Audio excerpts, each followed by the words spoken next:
Got that for you right here on Sports Radio 810 WHB, and also Sporting KC taking on Charlotte. Royals in game number 2 of this 3-game set with the Tampa Bay Rays tonight, 6:40, with Michael Wacha on the mound against Drew Rasmussen. Rasmussen has a 2.6 ERA, so go ahead and assume the Royals are going to score 6 runs tonight. Since Taj Bradley and his 5 ERA, they could barely get a couple of hits last night. So we'll talk some Royals as well. J.J. Piccolo talked before the game. We'll certainly get into that. Rylan Stiles from Oklahoma City will join us. We will talk with him about the championship, what it means moving forward, and also they've got a couple of draft picks tonight.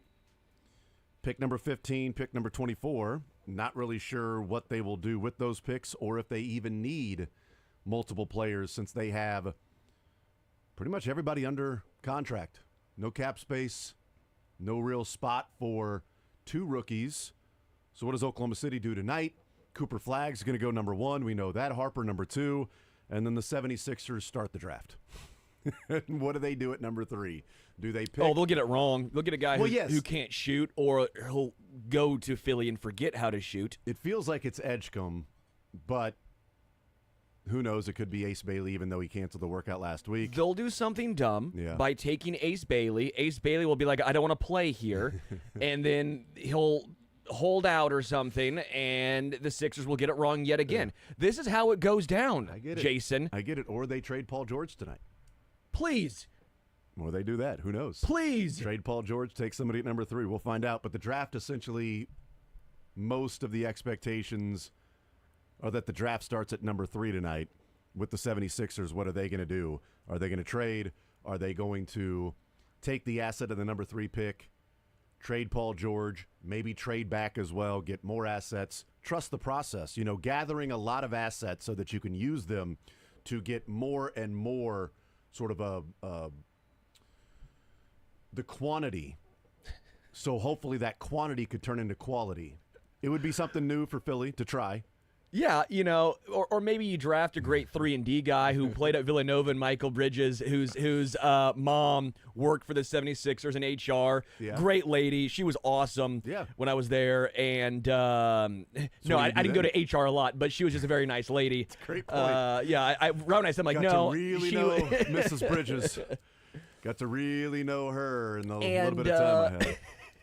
But then, you draft that guy. Everyone's excited because great player. And then you trade him for a dude on the Spurs who I think played for your team for like 3 weeks. It was absolutely brutal. So you missed that one. Yeah.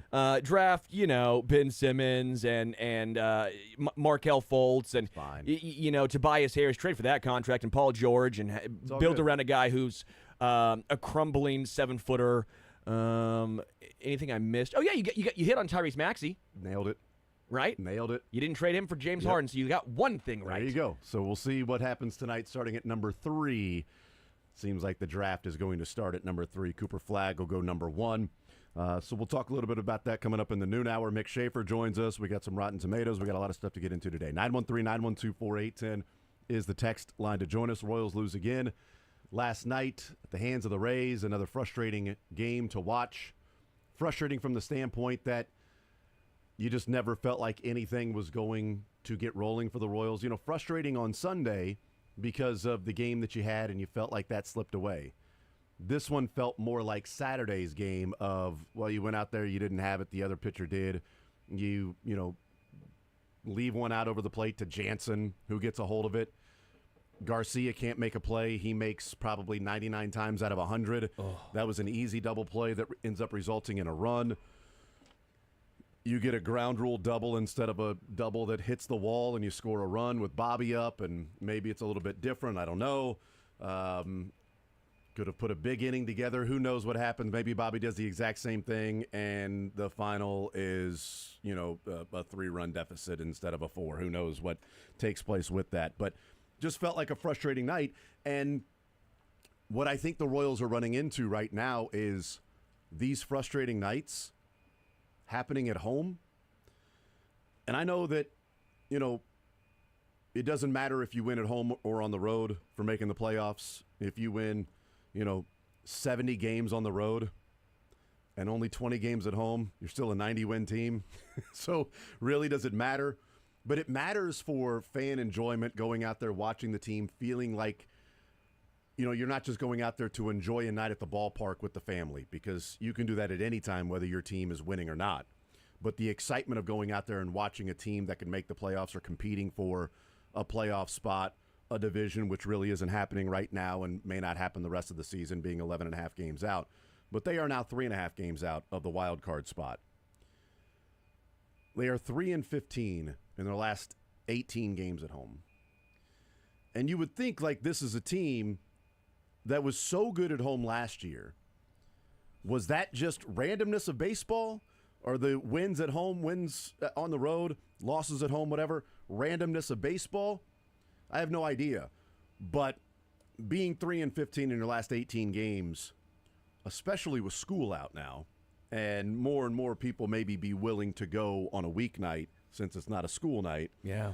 You'd like to go and start winning. They were 17-9 at home, this Royals team was, before that Cincinnati and Detroit homestand, when they went 2-4. Good point. And then they get swept at home by the Yankees and the A's. And so they were pacing better this year than they did last year when we were talking about, man, they're so good at home. They just win at home. You go out there to watch the Royals, they're going to win the game. That's awesome. That's fun.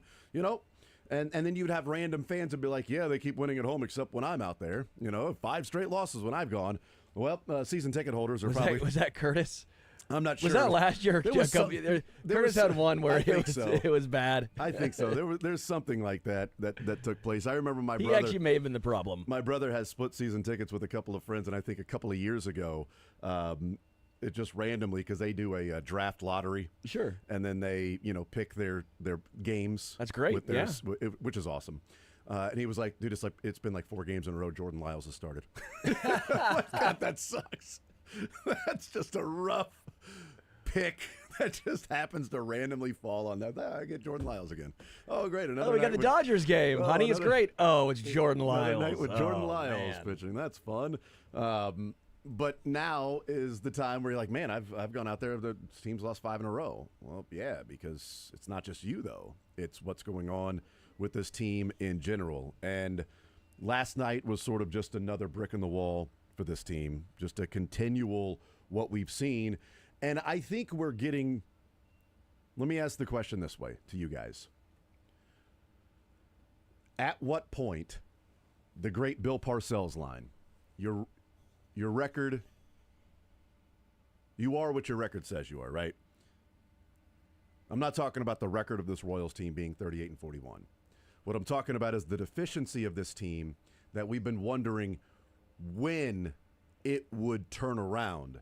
And my question is, at what point do we stop saying, hey, if this thing turns around, to then acknowledging that this is just who they're going to be, and if they don't add, then this will be their sort of MO the rest of the way in these games. Are we already there? Do we need to give it the halfway point? They still have 2 more games before they're played 81 games. So, I mean, remember when it's not even May yet. Yeah. It's not even, we're not even halfway through the season yet. Well, there's 2 more games. We're not even at the All-Star break yet. Well, I mean, it's about to be July, and so we're almost there. At what point do we look at it, and maybe we're already there. I'm just asking where the pulse of what you guys are sitting at right now. At what point do we just say, this is who they are? They've had a couple of games where they've had hot stretches, but ultimately, those hot stretches are going to be way more of the outliers and the anomaly rather than the last 3 games when they've scored 4 as opposed to the previous 4 when they scored 22. You take advantage of those, you feel good about them, but you understand that the other shoe is going to fall soon, and hopefully you can win those games when you're scoring a bunch of runs and find ways to win and scratch out some wins when you're not scoring as much. Is this just who they are unless they add another bat, or even if they add another bat, it will marginally improve, or is there still the hope and the time and the runway for this offense to look closer to what it did last year? I think you're pretty close to saying this is who they are. They are who we thought they were, and we let them off the hook. Jonathan India is a guy who has underperformed, about 100 OPS difference from his career average. I mean, actually, exactly 100. He's 647. His career is 750. So I think there's some room to say, hey, which we'll get into a larger conversation with him specifically. I think Bobby has slightly underperformed. Mikel's been great. Okay, Vinny basically is what he is. I know that we keep saying, is he going to turn around, but he hit 262 last year, 247 in 2023. His on-base percentage of 326 was 315 last year and 324 the year prior. His slugging is slightly down, but nothing drastic, 407, and 23 is 437. Yeah.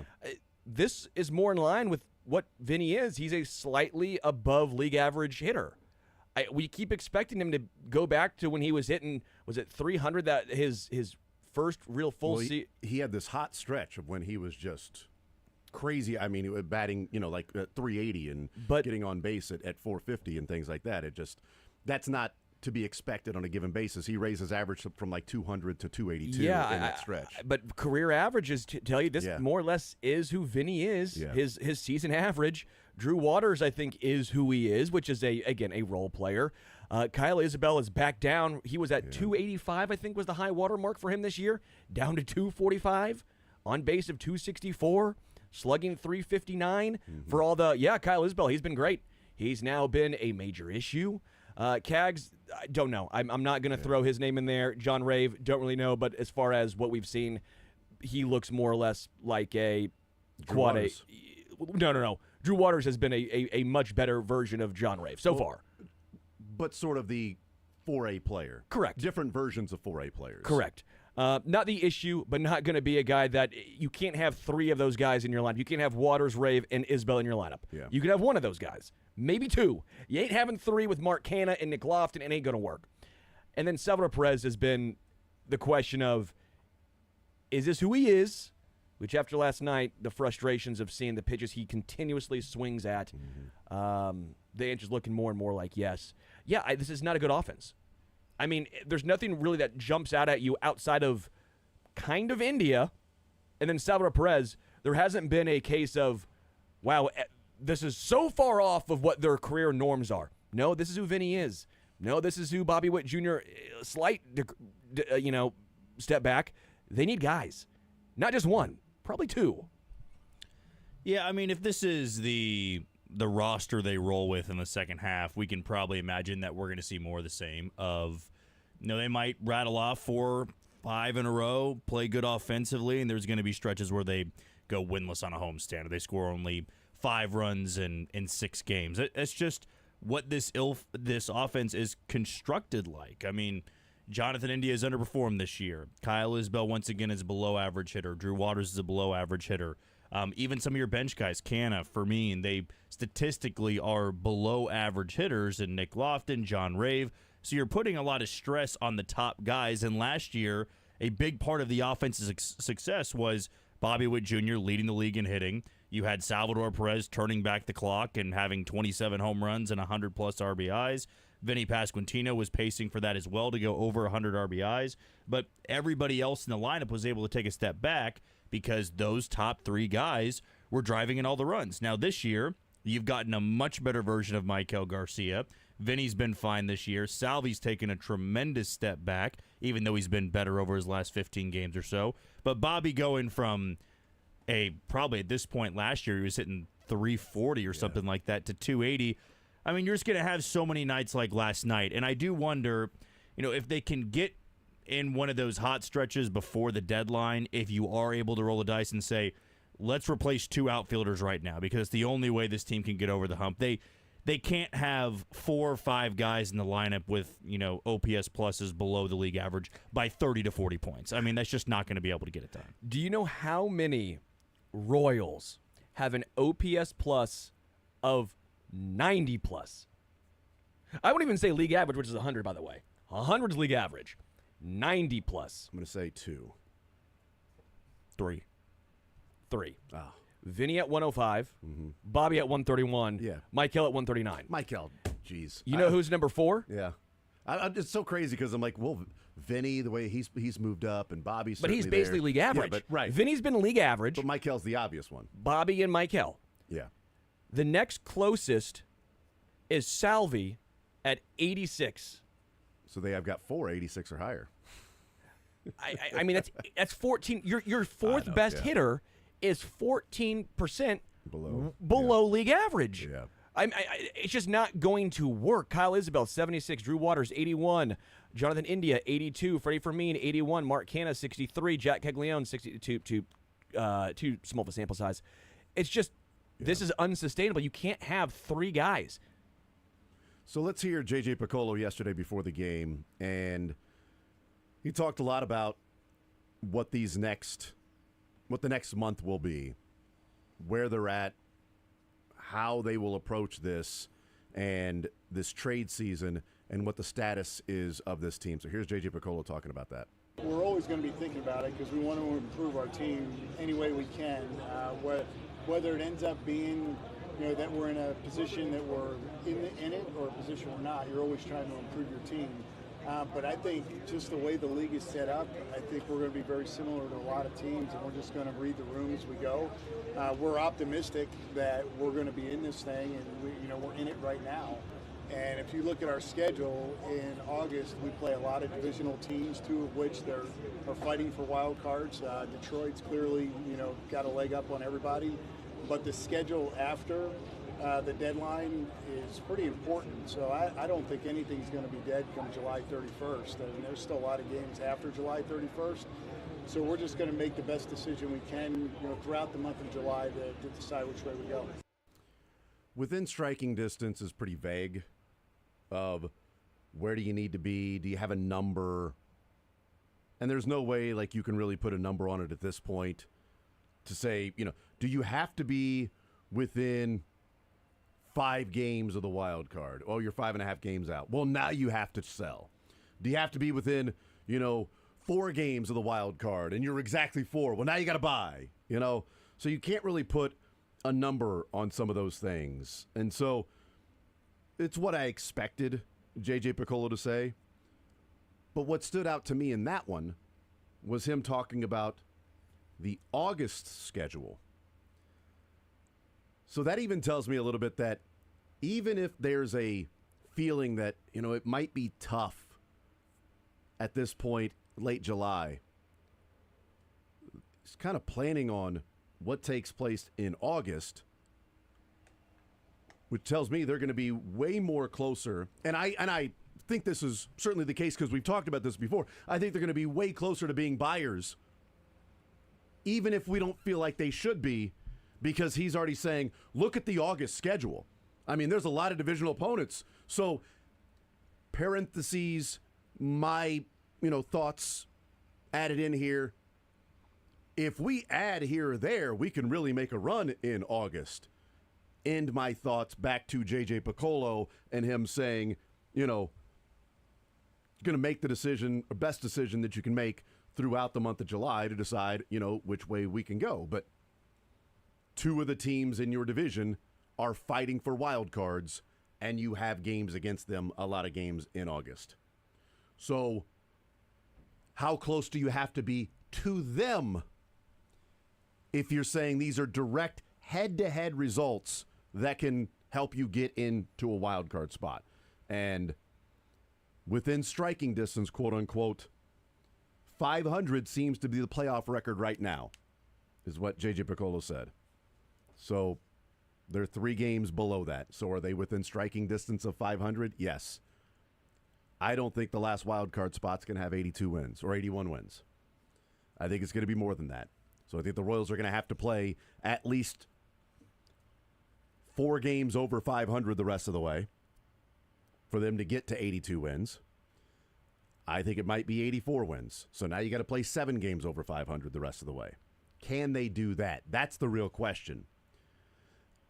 And also, it might be a positive that you're playing these teams head-to-head that you're going up against in the wild card. That's assuming you win them. You go into a series where you're 2 games back of the Guardians for a wild card spot, and you lose 2 of 3. Well, now you're 3 games back. So it doesn't exactly equal success or moving up. It just equals opportunity. And they've had 79 opportunities already against whatever team. You don't have to beat the team directly in front of you. It helps. But if you just get to 90 wins, it's probably not going to matter what the teams in front of you do in head-to-head of what you're doing against them, because you'll have more wins than they do and you'll make the postseason.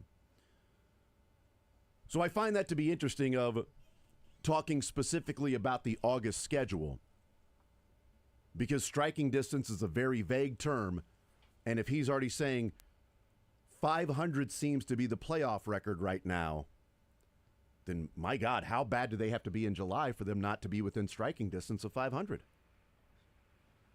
You know, it feels that it's also a matter of how much of a believer are you in some of these teams you're chasing. You look at Tampa Bay, it's not to, be a prisoner of the moment and look to last night, but I believe Tampa Bay is a legitimate team. They've got a lot of young pieces. They've got a really good bullpen. And, under Kevin Cash, they've been a consistent bunch. Even when they missed the postseason, it hasn't been by a bunch of games. But are you a buyer of the Angels and what they're doing? They're one game under 500. Their bullpen is bottom 5 in baseball. They've always dealt with injuries, but they have younger pieces now they've built around. They've got Zach Neto. Christian Moore had 2 home runs last night in a walk-off. Do you believe in Boston, who's now lost back-to-back games to the Angels, and they traded away Devers? Do you buy into Cleveland? They've always seemed to find a way to get in. And are you a buyer of Seattle, who the Royals see next week as well? So on top of you playing well, it's easy if you rattle off 9 of 10 and now you're back over 500, you can say, well, we're a buyer. And we don't really care what anybody else is doing because we feel confident in ourselves that we are going to be a buyer. But if you are where you're at right now and you're 3.5 games back 2 days before the deadline and you've got all these same teams ahead of you, Texas, who you just swept, you might be more inclined to buy because you're going, one of these teams or multiple of these teams are going to bottom out eventually. Like Toronto, who, in my opinion, has overachieved based off what they've done this year. You could look at Toronto and say, I don't buy that they are going to be a strong second-half team. Now, with you calling them out, you're not going to do it publicly, of course, but you also have the confidence that the moves you make does get you over the hump, because the last thing you want to have happen is you go after some of these guys, you buy them, it doesn't work out, you traded away 2 or 3 of your top 5 prospects, and now you're sitting there without a playoff spot at the end of the day. So that's going to be the tough question to be answered. Not only do you believe this team can turn things on in the second half, but do you really believe some of these teams you're chasing don't really have the firepower to make it to the end? I think the hard part is you can easily talk yourself into, in a playoff series, wild card, ALDS, ALCS, the Royals might have the starting pitching advantage. And so when you have that advantage, you're just trying to sneak in, and you're just trying to say, we just need a little more offense, which I think it's a lot more offense, but a little more offense, and we like our chances. I get that, and I'm on board with that, but if you're going to do that, you need to buy now. Don't wait to buy. You need bats now, because the longer this goes on, the longer you're trying to tread water around 500, the harder you're making it on yourself to then make those games up as the season condenses. That's the issue. I agree with the thought process of any given team, you probably have the starting pitching advantage no matter the series length, 3, 5, or 7. But you got to buy. If you're going to buy, you got to buy now. I don't know if you guys agree or disagree, and I know it's tough because there are how many teams? Only 3 teams in the AL really out of it? That'd be the preference if they were going to do that. Baltimore's out. White Sox is out. Athletics are out. That's it. I would also say I am with you that you need to be a little bit more aggressive if this is going to be just a constant between now and July, where, yeah, you can feel good about what you did last week for the first 4 games of the week, but now you've lost 3 in a row. You want to be aggressive. You want to make those trades, but it also takes 2 teams to trade. And if you are Miami, a team you might want to deal with, if you are Washington or you are Chicago, they're going to continue to do what they've probably done for a month, which is saying, okay, well, if you want Jesus Sanchez or you want Alex Call in Washington, it's going to take Blake Mitchell or Ramon Ramirez. And the Royals would say, well, we don't really want to give up that guy. And we'll say, that's fine. You can call us back on July 31st, but we've got other teams that want this player. And so it really does come down to, are they willing to move that player now? Do they feel they don't have any other suitors? And would J.J. Piccolo be willing to pull the trigger and say, all right, we really, really want this player right now, Dane Myers in Miami, but it's going to take a Blake Walters or a Hero Wyatt, one of your pitchers you really like who's still under 20 years old. If you do really feel like that guy can make a difference in this lineup, then I say you pull the trigger there. But if it's a move where you say, man, I really got to be right, and if I'm wrong, this is a move that burns me in 2025, those are all the things he's got to weigh. But some of these teams that are sellers, they're going to kick back and say, well, how desperate are you? Because if you're willing to give us up Ramon Ramirez, how about you throw in Blake Walters as well? And now we really like that deal. So some of those sellers, if they do it right, they'll call you out on your desperation to get the player they want. You didn't really hurt yourself in 2017 necessarily at the trade deadline because, Esteury Ruiz didn't end up being what people at one point thought he was going to be when he, burst onto the scene. Matt Strom's been a really good relief pitcher. He's been really good. And it would have been nice to be in the Royals organization, but he wouldn't be in the Royals organization right now, right? He'd be with somebody else Free at this agency, point. yeah. And Jason Adam? I'm not sure who else they gave up. It was Travis Wood. Yeah, Travis Wood. It was that's just right. Salary dump. Travis Wood. Who cares at that point? And you got Cahill, Buchter, Melky, Mauer. Yeah. You got it. So it's not that okay, you gave up the farm and you didn't do anything. The question more to me is, if you could go back, would you have bought, or would you have sold Eric Hosmer, Moustakas at that point, Lorenzo Cain? You got the great scene at the end of the year with those guys, right? And it's tough to move on from those guys less than 2 years after you won a World Series. But they were also moving on. And we kind of knew they were moving on. So I understand at the time, it's sort of like drafting McCole Hardman. It's like, why'd you take McCole Hardman? Well, at the time, you didn't know what the future of Tyreek Hill was going to be. At the time, in 2017, you've got these guys, and you want to give it one final push with them to make the postseason, to get back to it, one last run with the band. But looking back, you would have been better off moving some of those guys for pieces as opposed to moving pieces for guys that didn't help you make it to the postseason. I have no idea what you could have got from Matt Strom in the offseason that year if you were going to trade him. Could you got something better than a rental in Trevor Cahill? I don't know. But that's part of looking at this position you're in right now in looking at the past of, buying, maybe you don't give up a lot in your system to buy. Maybe you give up somebody that you're like, we didn't really believe in anyway. But you're also sacrificing what you could bring back if you were to sell, if you're not going to make the playoffs, either way.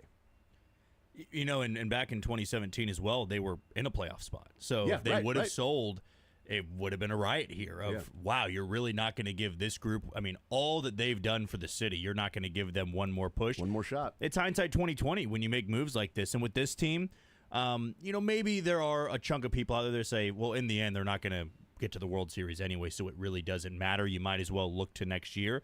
But then there's also the side of, this city has had one time in the last 25 years where they've made it to the postseason back-to-back years. Yeah. Like it does, and JJ said that last night. He said it means a lot to this city to go to the postseason back-to-back years. So I do buy into, if they're within striking distance, there are ways you can improve this team and not make it feel like, man, if this player doesn't work out, we're screwed because that prospect we gave up is a big-time prospect. So we'll see what they do. We'll take a timeout. We'll come back, continue rolling. I do want to talk about one of the trades that was made in the offseason, what we're seeing right now, and we'll hear from Jonathan India weighing in on what's going on at home versus on the road.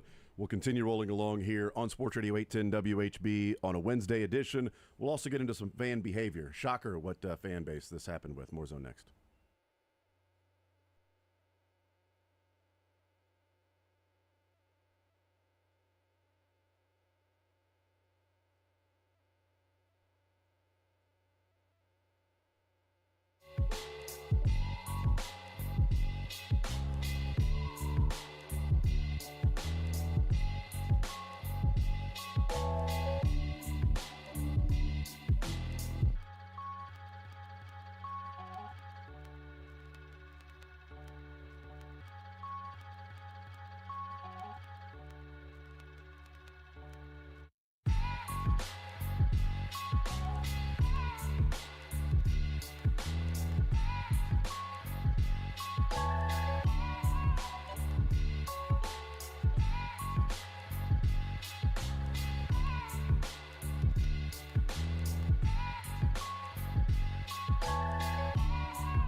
in the Royals clubhouse. Curtis Seabolt, our very own Curtis Seabolt, in the clubhouse last night.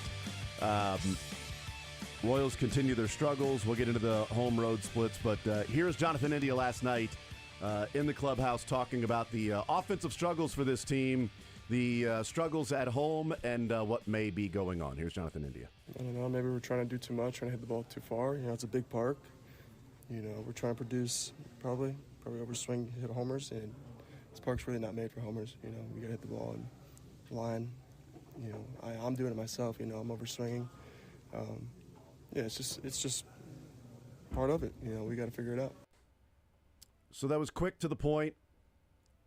There's a part of me that sort of wonders, after a game, you're in the clubhouse, you lost, you're asked a question about what's going on. Are you thinking out loud? Right? Are you trying to come up with the reasons in your head on the fly in real time? Like, all right, well, this guy, he's doing his job. He's asking me these questions. I've got my job in playing, and part of this thing is answering the questions. What's going on at home? I don't know. Maybe we're trying too hard. Maybe we're trying to, it's a big ballpark. Maybe we're doing this. Maybe we're doing that. It's obvious that they're searching, that they're trying to find what is going on, because there's no one single thing to point to pinpoint as to what the issue is offensively. Last year, we continued to pinpoint to who the leadoff hitter was. Like, you got to have a leadoff hitter on this team. That's the issue. Boy, if they just had can you imagine if this team had somebody that was a leadoff hitter, like a true, actual leadoff hitter, what they'd be able to do? And they went and got Jonathan India, who has been a leadoff hitter his entire career and is top 20 in baseball in pitches per plate appearance. So that approach is still the same from what it was last year, the year before. That hasn't changed with Jonathan India. But when he says, over swinging, trying to hit the ball too far,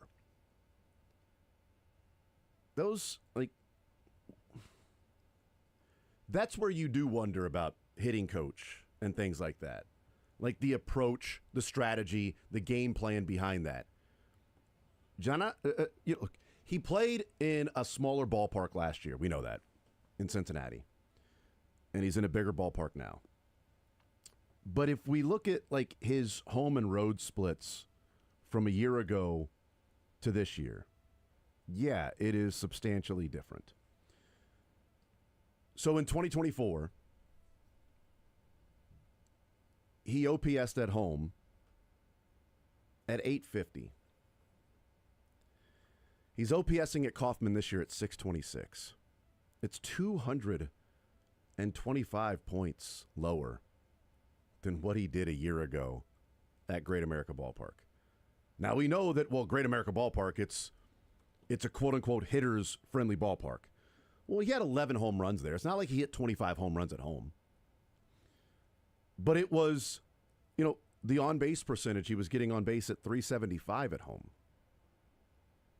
for whatever reason. This year, the road splits last year. So here are the road splits last year. Last year on the road, he OPS'd at 660. This year on the road, he's OPSing at 661. The only difference, it seems, with Jonathan India is what he's doing at Kauffman Stadium.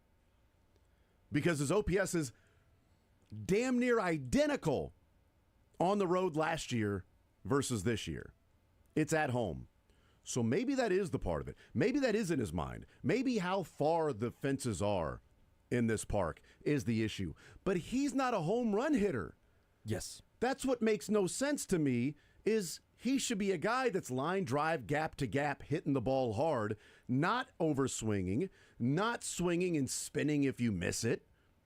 Just driving the baseball, hitting it hard, line drives, barrel it up, and see where it goes. If he's overswinging, is he actually overswinging? Or is he trying to come up with different reasons in his mind as to what can go on or what's going on and what the reasons are, while also giving an answer to said reporters? Well, I don't know. Maybe it might be overswinging, It's a big ballpark. Got to play to the ballpark.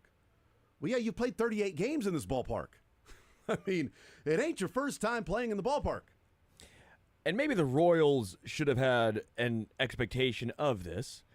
because last year he hit 15 home runs. If he played in Kauffman, again, this is if he played all of his games in Kauffman, he would have had 7. We had 11 in Great America Ballpark and 4 on the road. And that's kind of my point is the Royals. But they didn't get him for home runs. They got him because No, he was getting no, on no, base no. at home at 375. I don't disagree with that. But the point remains, this is part of the research on a player. You got to get that right. I'm not saying I wouldn't have made the trade because, again, the walk rate is down, which is the more, maybe not even walk rate, but the on-base percentage is down, which is the more alarming part. But part of that is because he was getting on base or not getting on base because the ball was in the seats. We thought he would end up with a lot more doubles here in Kauffman. But when your line drive numbers are down, which is down a percentage, when you are, let me pull this back up over here, your pop-up rate is also up a percentage, when your fly ball percentage is up 6% from the year prior. Is that Zumwalt? Is that India? Something's wrong, though, when that's the case, because this is the opposite of what he should be doing. Again, I don't know if there was maybe a lack of due diligence as far as these underlying numbers from home and road splits that were so drastic, but clearly there is a miscalculation or miscommunication happening between India and what's transpiring right now. Well, this has always been a constant with the Royals' hitting philosophy, and I understand it to an extent because you did reach the top of the mountain in playing this way of we really value putting the ball in play, putting pressure on the defense. And, you know, I go back to 2021 when the Royals brought in Carlos Santana, and this idea was, well, he was going to be the guy to generate a lot of walks, and he was going to come in here and really change the direction of this offense, at least his philosophy, because this is an experienced, seasoned veteran who likes to see a lot of pitches, draw a lot of walks. He went from an 18.4% walk rate to a 13% walk rate in Kansas City. It's almost automatic. And then I still believe had 20 more walks in 21 than the Royals have seen in any season since then. And that anybody. was like it was an incredible year for a Royal. For a Royal, yes. But for him, it was down. And it's like no matter what they did in their previous regime, the philosophy immediately changes of, well, we got to go in here, we got to put the ball in play. And I do believe that is a way of thinking of, if you're going to be in this lineup, we do want you to put the ball in play, and that's fine. But I thought this at the beginning of the year that with Jonathan India having Bobby Witt Jr. hitting behind him, he was going to see more hittable pitches. So you could expect the walk rate to come down a little bit because you're not going to pitch around Jonathan India to face Bobby Witt Jr. And Bobby Witt Jr. might have gotten more hittable pitches as well because he's got some protection behind him in Vinny Pasquantino and now Maikel Garcia, of course. But to me, that has to change at some point. Because if you're Jonathan India and you're only hitting 238, well, the hope was that if you were hitting 238, you're getting on base at a 350 clip. And he's not. It's a 315 clip. So if you're not doing a ton of damage with the pitches that are in the zone, maybe that approach has to change a little bit. Because for whatever reason, once those guys that are known as we're going to see a lot of pitches and get on base, once they get to Kansas City, the philosophy becomes we're ambushing everybody. We're trying to put the ball in play and put pressure on defenses, and that's fine if you're playing a bad defense. Most of these teams can defend pretty well, and they've got elite defenders at multiple spots in the infield. His walk rate in 2024 was 12.6. That's the 97th percentile in all of baseball. He was top 5. This year, down to 9.2, 60th percentile in all. That's 37 percentile difference from his walk rate from last year to this year. And another small point here, he stole 13 bases last year, caught stealing twice. 2023, stole 14 bases, caught stealing twice. This year, 0, caught stealing 3 times. He's 0 for 3. He's got the same percentage of stolen bases as I do with 3 more attempts. I'm just a little perplexed, I guess, at it's a philosophical. You're right, Jack. I think that's a great question to ask is why is it when dudes get here, they just stop walking? Well, and I think it can be explainable if you say, well, Bobby's behind him, and they're not going to walk Jonathan India to get to Bobby and have somebody on base in front of Bobby.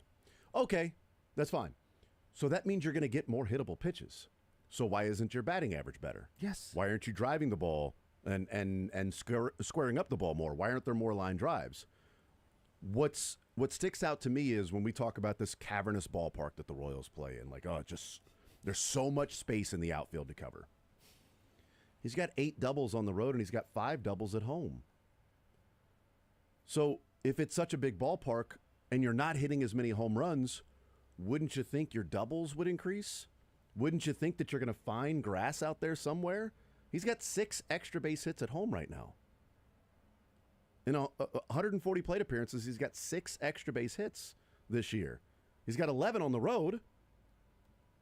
But it's like that it's not 11 on the road because he's hitting home runs. He's got 2 more home runs, but he also has 3 more doubles on the road than he does at home. Like, this should be a place to where you say, well, these home runs are not going to be home runs at Kauffman, but some of those doubles that were caught because it's a smaller park that you had to cover less ground, those are not going to be doubles or triples at Kauffman. But that's not happening either. So that's the frustration is the on-base percentage, but also, the slug that goes along. He's slugging under 300. I mean, his slugging percentage below his on-base percentage. I mean, the Royals' park factor this year from 23 to 25 is 101. That's the 7th best hitting ballpark in baseball. Again, not home runs. Right, because that's what people pay attention to. It's a hitter-friendly ballpark. Well, where are the fences at? Well, the fences it's a hitter-friendly ballpark because there's so much green grass out there to cover. 105. You hit a line drive, odds are they're not going to catch it if you're squaring it up. You can get unlucky. You can be a stupid hitter, as Jeff Montgomery would call you, if you hit it right at somebody. Well, that's dumb. That was stupid. We got a guy there. What are you hitting it to that spot for? So 7th in all of baseball from 23 to 25 as far as the best hitting parks because it's 105 100s average, 105 for singles, 112 for doubles, 183 for triples. You should be getting way more singles and doubles at the K. What India's doing is just not ideal. Yeah, and the offense is not all on him. He's just he's a symptom of the overall issue that's going on with this team. We'll take a timeout. We'll come back. More Zone next.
All right, wrapping up this hour.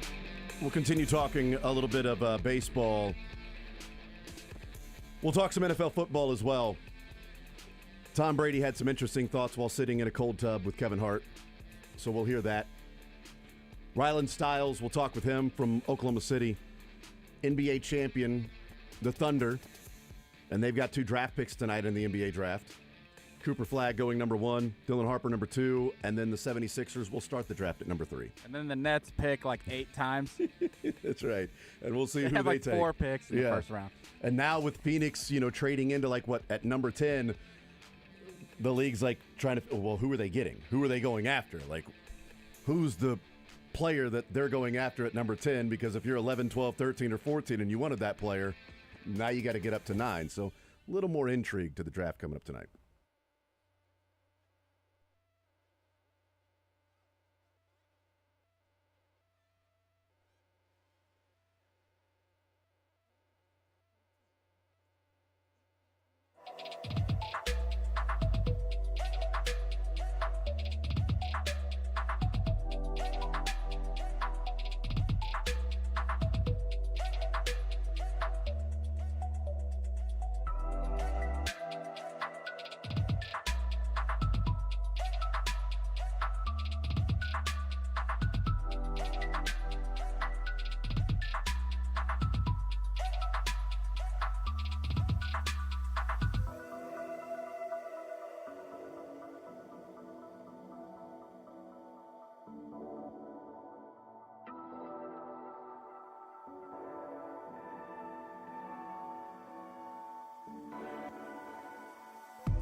All right, we continue right here on Sports Radio 810 WHB. Jason Anderson with you, Sterling Holmes, Dylan Michaels. We'll talk with Ryland Stiles coming up at noon. Mick Schaefer coming up in the 1 o'clock hour. You know, a lot of talk about hitting coach, what the hitting coach can do, hitting coach's role on this Royals team this year, the struggles that are going on. There's a couple of things that I think are in the works here. One of those being, a few things. Let's start with number one. Who actually knows what a hitting coach does? Like, I mean, is the hitting coach the guy that's developing the approach? Is that organizational? Does he have to align with what the organization wants? Is it just about game plan? Is he helping them with pitch recognition? Is it scouting the opposing pitcher? Is it looking at the biomechanics of a player? Like, all of these things, like, what is it a hitting coach does? That's the first part. Go ahead. I think what he should do, quickly, is give Jonathan India a fungo. Because that way he'll only hit grounders. And it'll go shorter. So no one's going to have any idea, and all of a sudden he's fungo. And I think that's the bat that India needs. I think we're onto something here. Maybe that's you're killing it. Killing it. I mean, there are some wizards with the fungo bat out there. That's my point. I think India could be a fungo wizard, and it's going to help. That is a special gift. A special gift. There was by the way, this is total aside, but fun. My fault, guys. No, you're good. There was a video that went out there, and it was like, it was a Major League Baseball coach. I don't know who it was. So that dude's going to be a wizard with the fungo. Sure. But he was standing, I think, at home, and they were working on throwdowns down to second with middle infield. So no catcher. Telling you, dude, he was fungoing short hops at second, where these guys were getting over there, and every one of them was short hops. And just putting it in the spot constantly over and over and over. And I'm like, how? Obviously that's what you've done most of your adult life if you're a coach at the big leagues and you're the fungo guy. But hitting it from home down to second with the velocity that a catcher is going to throw it, while also making sure those infielders are working on scoops and not getting perfect throws to them.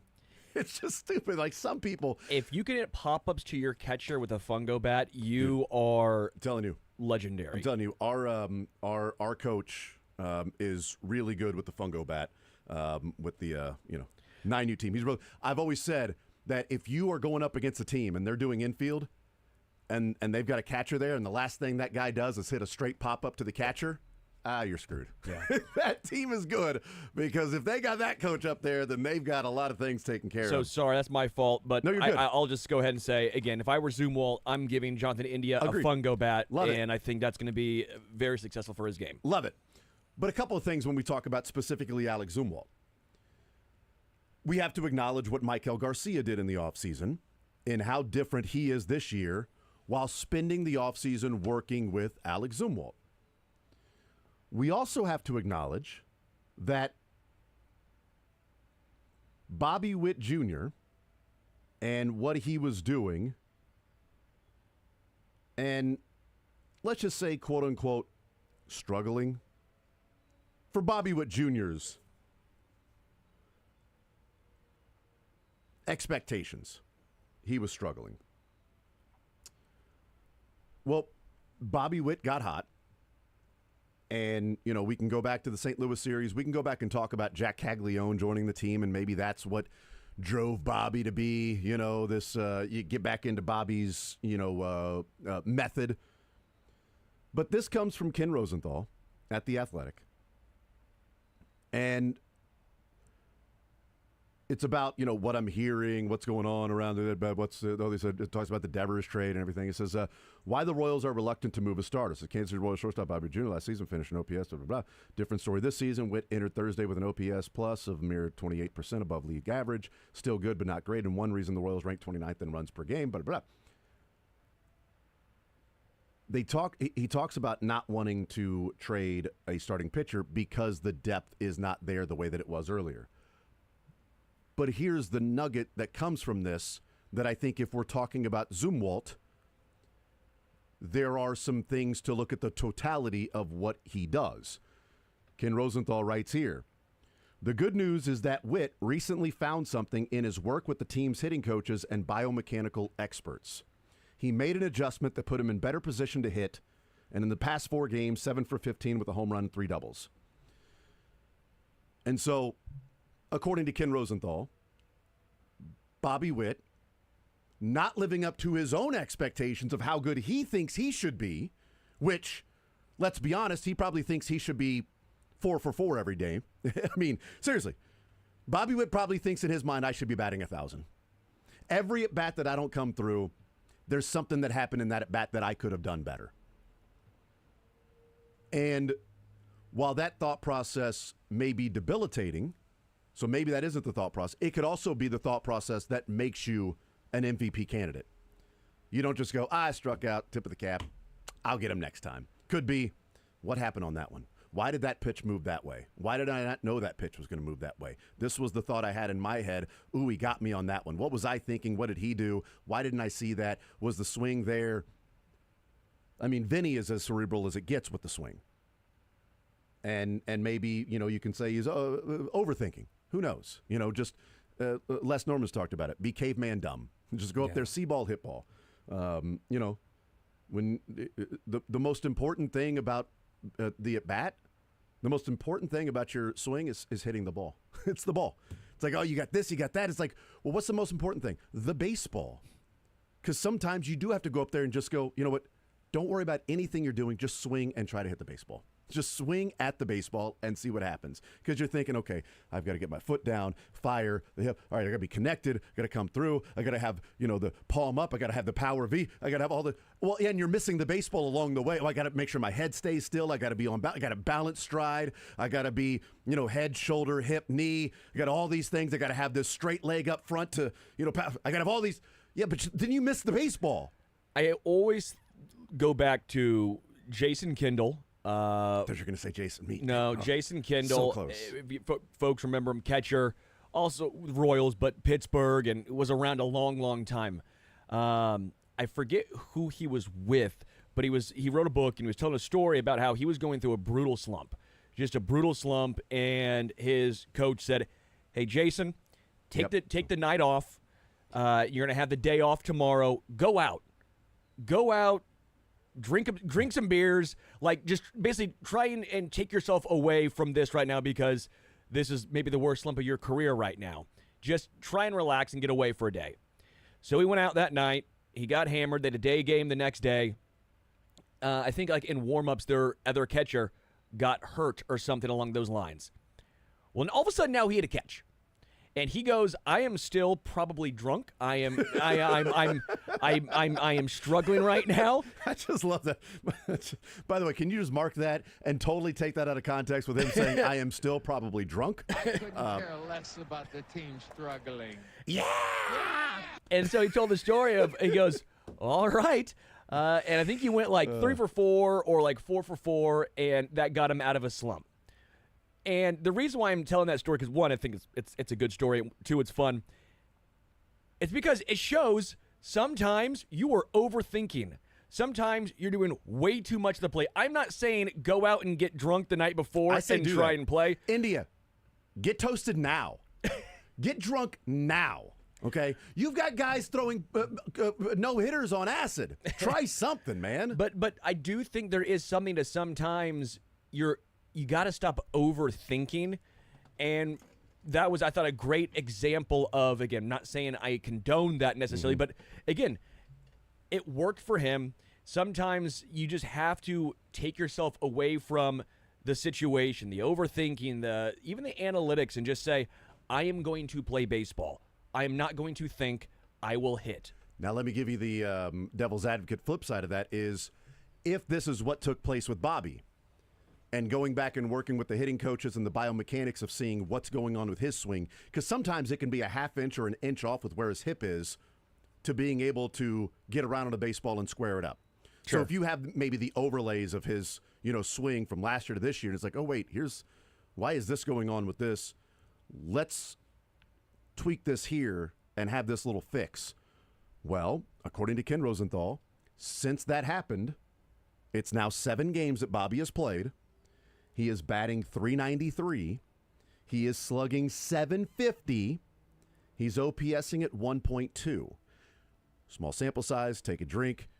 But that sample size is, yeah, there you go, you're taking a drink of water since we don't have any here. That sample size, though, according to Ken Rosenthal, is when Bobby is saying, meeting with the hitting coaches, biomechanics, they made the adjustment. Because baseball is a game of adjustments. You've got to adjust to the adjustment and another team adjusting to your adjustment. It is 7 games. But in that 7 games, he would pace for 93 doubles and 46 home runs. I don't think he's going to do that. I'll take that. Yeah, that seems good. You know what? I'll settle out of court. 159 extra base hits. But no triples. So how about get on your horse every once in a while, Bobby? Come on. Yeah. Again, it's only 7 games. But is there something to that in these 7 games when Ken Rosenthal talking about the Royals starting pitchers and the nugget thrown in of Bobby hasn't necessarily been Bobby, but in talking with them, because obviously he's talking to different teams and seeing what's going on, in talking with them, something was discovered in working with the hitting coaches. Okay. So is Zumwalt not doing his job?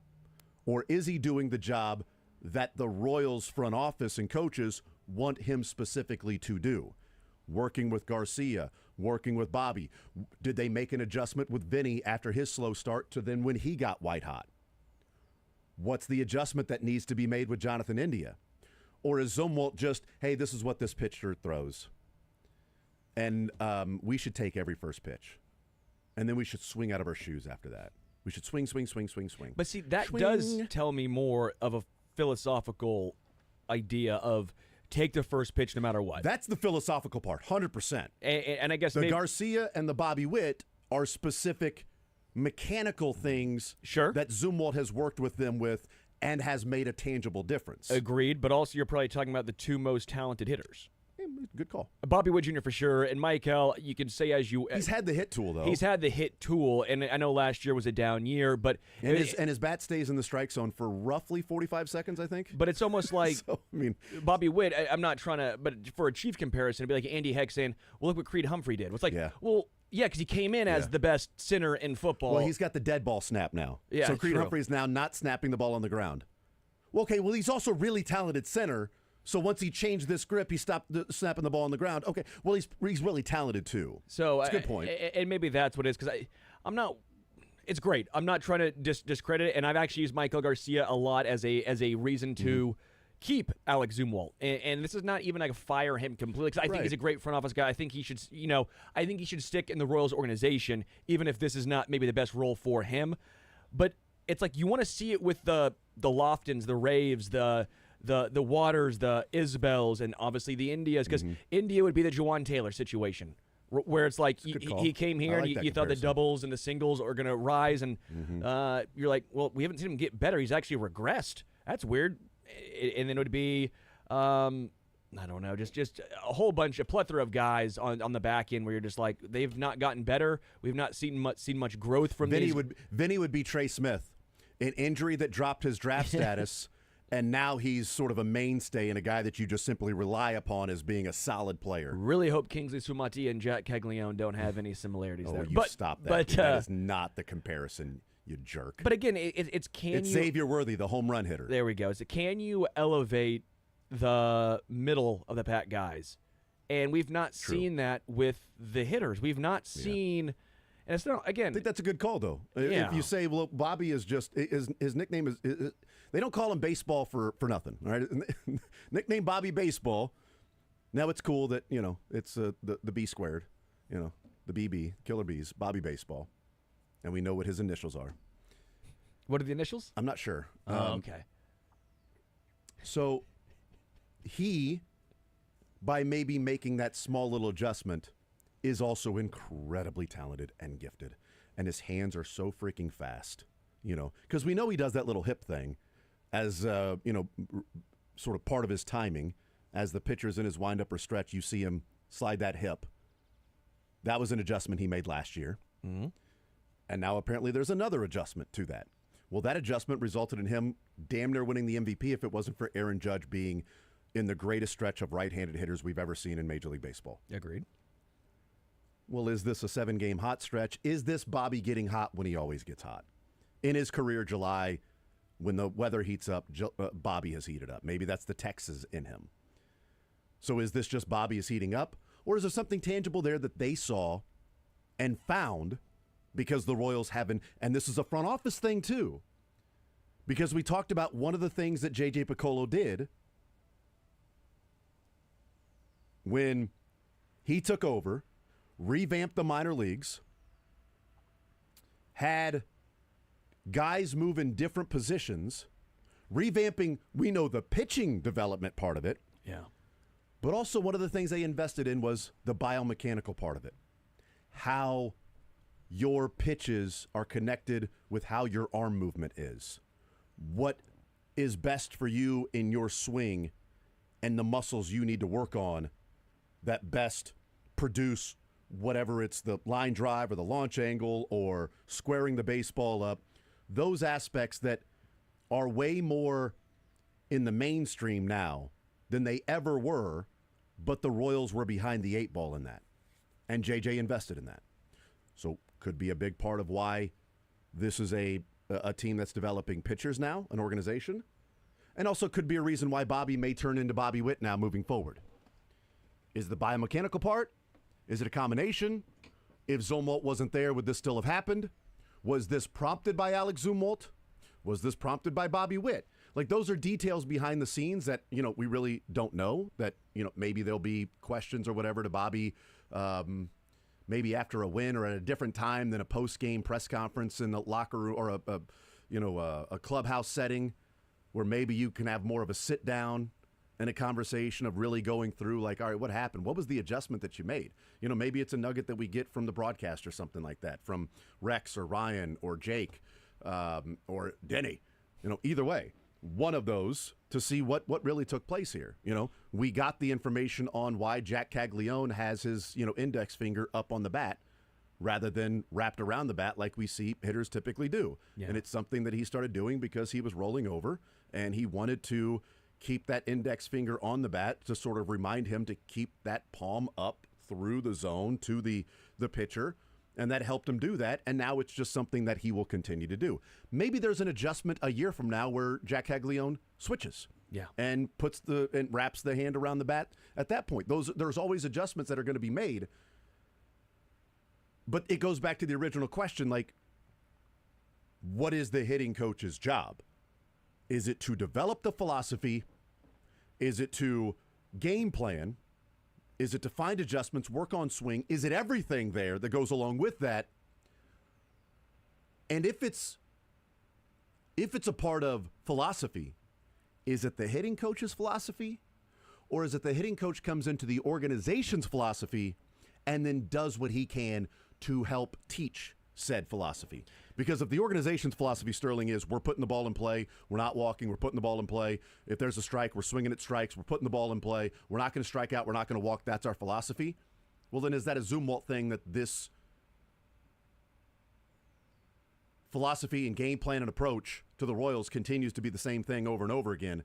Is that a hitting coaching problem, or is that a front office philosophy problem and the players that you are drafting, developing, and how you're developing them, and how you are having them go up to the plate with whatever pitch recognition they have or don't have? I think it's a great call, and I think it's very much like the OC in football, especially for the Chiefs. Because, end of the day, it's Andy Reid's philosophy, but Matt Nagy is going to be the one that probably gets the blame and maybe not as much the credit. Well, when they're really good, Andy Reid's a genius. When they suck, Matt Nagy's calling bad plays. But it's also a little bit... Matt Nagy should relay different plays than what Andy Reid gives him. Yeah, but it's also a little bit like, well, what all does he really do? It's kind of like Zumwalt, where it's like, it's going to be Q's call first and foremost. Or JJ's. And as an organizational philosophy thing. And so, but I do think it comes with the job. Mm-hmm. Yes. Being the offensive coordinator, being the hitting coach, it's a good gig. Got it. There we go. Nailed it. I was going gigging like some frogs. It's a good gig. It's a good gig. But you also have to understand you will be under fire a lot. Very rarely will you get the praise, but very often you are going to get the blame. But again, you know that going into the job. So I don't necessarily feel bad for Zumwalt to an extent because if I was a hitting coach, that'd be awesome. Yeah. It'd be amazing. There's only, 30 Major League Baseball hitting coaches. There's 30 of them. It's tough to get there, just with Matt Nagy, 32 offensive coordinators. But fair or not, that sometimes is the first one to go. Mm-hmm. When you look at teams, they make changes. Head coach is second to last. GM is last, typically. Mm-hmm.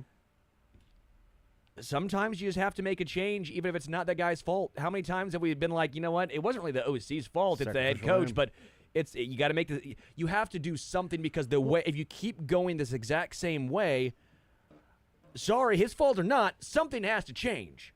And so I'm more or less getting to the point again. I don't think he needs to be out of the organization because I think he actually has some great ideas. Yeah. I just think that a change or a switch up at some point has to happen because expectations are clearly not being met, and a lot of it has been on the offensive side. Again, I'm not saying it's all his fault, but you knew that coming in to the job that you will get the blame. Well, and I'll give you an example with that. Is Cal Eldred, was he a bad pitching coach? Or was he the product of a pitching coach at the big leagues with bad player development to get the players to the big leagues? I think both, because we the more I heard from that, I heard a lot about he's actually a bad pitching coach. Yeah, could be. Would he be a better pitching coach with the development of players now heading to the big leagues? Probably. Sure. Would he be as good as Brian Sweeney and the guys that we've seen so far? I would guess not. No. I like who they have in place right now for the Royals. But we also talked with Paul Gibson a couple of weeks ago in when he was placed into his role and revamping the minor league development, which meant biomechanics, the advanced analytics, approaching it from that standpoint to where you're developing the players in a different manner throughout the minors, the pitchers specifically, to when they get to the big leagues, Noah Cameron is pitching at this level rather than Noah Cameron's development wasn't there through the minors and he gets up to the big leagues and Brian Sweeney's an idiot because, well, what's happening? These guys can't pitch at the big leagues. Well, Brian Sweeney's pretty smart, but Noah Cameron's also developed along the way to get to the big leagues and be this guy. Is he helped along the way at the big leagues with maybe Sweeney and Bovin, what they've done to maintain his effectiveness while other teams are making adjustments? Certainly, I would guess that's part of it. And if that's part of it, then we also have to acknowledge that part of the hitting coach's problem or job issue right now is that these players are not adjusting at the big leagues this year, I should say, in that the offense has stayed stagnant the entire year. If we're going to credit Sweeney in what a great job he's done with this pitching staff and the starters and guys that have come up, then we can't then excuse Zumwalt. Yeah. Or if we excuse Zumwalt, then maybe we give more credit to Paul Gibson and Justin Friedman in the minors and their development system that have guys better, ready, more prepared to come to the big leagues where Sweeney maybe has an easier job. Yeah. No, There's a lot of elements to this, but the sacrificial lamb is the sacrificial lamb. And that's more or less, I think, the point. Because, again, at some point, if you're not meeting expectations, something has to change. Yeah. Fair or not. We'll take a timeout. We'll come back. Shocking which fan base did this. Shocking, I tell you.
So there was certainly an adjustment that he has made because he's batting .320, getting on base at .375 in his last 49 games. I mean, that's significant. Again, Bobby Witt's crazy stretch since his adjustment has been 7 games, with a 1.2 OPS in those 7 games. Vinny's 49 games with an 840 OPS, and raising his batting average in that time from 174 to 267. Almost 100 points he's raised his batting average in 49 games. It's pretty legit from what he's been doing. So there was an adjustment made by Vinny as well. So again, getting into the hitting coach conversation, but ultimately it could be sacrificial lamb conversation if the offense continues, and the offense is reason 1, 2, 3, 4, 5 as to why this team did not make the postseason this year. 913-912-4810. Incident happened last night and was pretty tough. Sterling, I'm assuming you've seen this as well. Yeah. Dylan, you've seen this. For those that did not see, Diamondbacks, White Sox, shocker, should say. This happened with this fan base. Yes, 1, 2, 3, White Sox. Nailed it. We all got it right. It's like, who's it? John Stamos. Did we just become best friends? Yep. What was the other thing that they did? Was it the dinosaur? Velociraptor. John Stamos. Did we just become best friends? Yep. White Sox. So Diamondbacks, White Sox last night. There's commotion with a fan. Pitching change. Ketel Marte, very emotional, starts crying on the field. Players come over to console him. Terry Lavulo goes out there, the manager for the Diamondbacks goes out there, talks with him. Turns out there was some, heckling going on with Marte. The fan got ejected because the heckling was about his late mother. which there are some things that you can heckle a player with, but there are some things that should be off limits. And I don't mean fans. I mean from a human side. Like, off limits from a human side. That, hey, you suck. You're not bad. Hey, Jazz Chisholm, let's see you smack Michael Garcia, right? Hey, Jazz, running over the catcher. I guess why is it always you? But if Jazz's parents had passed, or parent had passed recently, that's 100% off limits. You don't go that route. And it happened in Chicago. Marte was very emotional. Here's Terry Lovullo after the game was over talking about what took place there and the interaction with he and Marte and what happened. We know how close you are with him. What can you share with us? It was a terrible moment. Fans are nasty and fans go too far sometimes. And I love my players, and I'm going to protect them. Your protection starts way before today, though. You guys go so far. We were talking on the air. I know you're a father figure to him, are you not? Right, yeah. I've known Cattell for 9 years, and he's had some unbelievably great moments and some hardships as well, and some really, really tough moments in his life. And I know those. And at the end of the day, we're human beings, and we have emotions. And I saw him hurting, and I want to protect him. Can you tell us what you told him? I love you, and I'm with you, and we're all together, and you're not alone. And no matter what happens, no matter what was said or what you heard, that guy's an idiot, and shouldn't have an impact on you.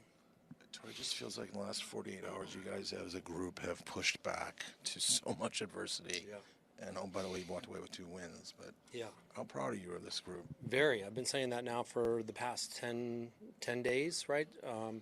We've taken on a lot of water, and the ship is not sinking. The ship is still sailing, and they're responsible for that. I just got to keep it on its course and create a vision that we're going to find our way out of this, and the guys believe that, and they go out there every single day and give me everything they have, and those things that normally can bring you down only make you stronger, and I feel very good about where this team is going, and we're unifying. It's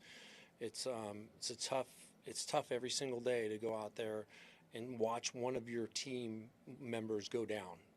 You never get used to it, and for some reason this is happening at an unbelievable clip, but we'll get through it.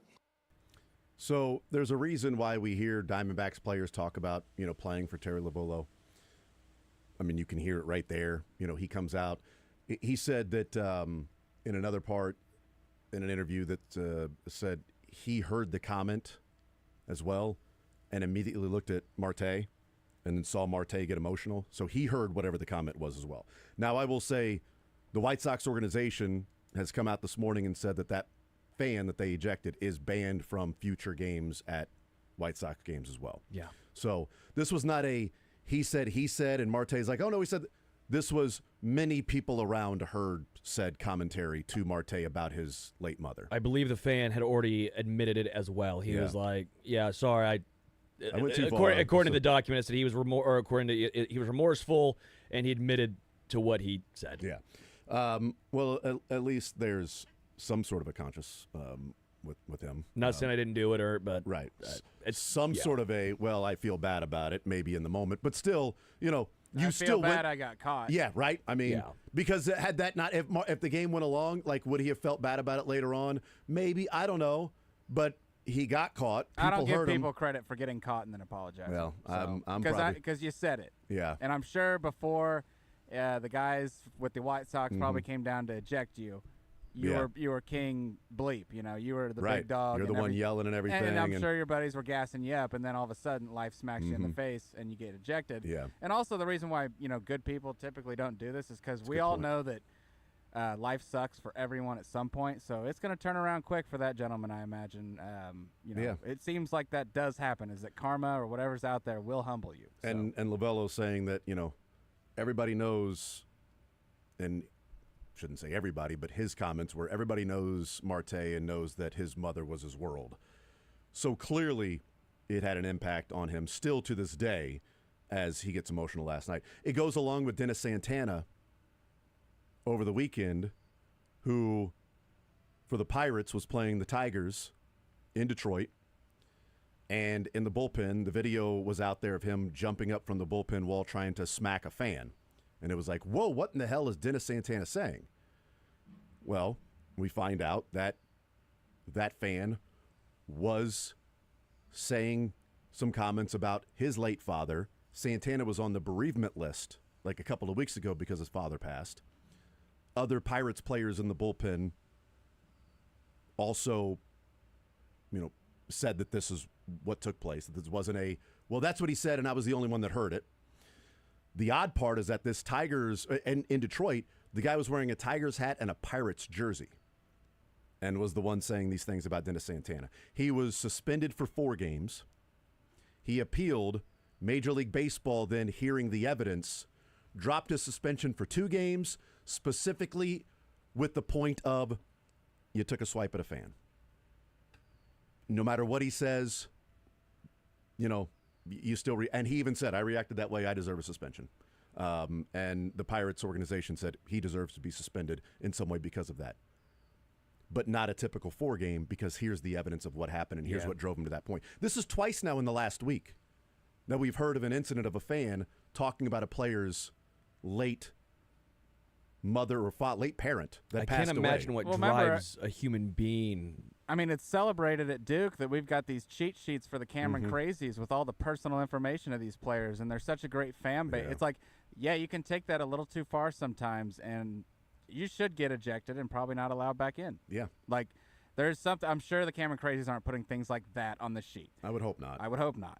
But maybe a GPA or a girlfriend broke up with you. Yeah, exactly. Right. Those are the things that it's like, that's probably emotional. It hurts him, but not to this level, right? But the guy just came off a bereavement list for his late father, and that's that the commentary you go to, right? But that's the type of thing where this guy probably saw that, looked it up, and then went directly at this gentleman. Like, it's just sad. But what's the point, though? It's not like there is no point, right? But I other mean, than you're hurting somewhere else in your life. So this is there why you go. The old school cliche of that everyone knows why they're doing it, right. But But it's also like, and if you were going to do something like that, okay, Marte's a fantastic player, so maybe there's a reason you go after him, but the hell is Dennis Santana?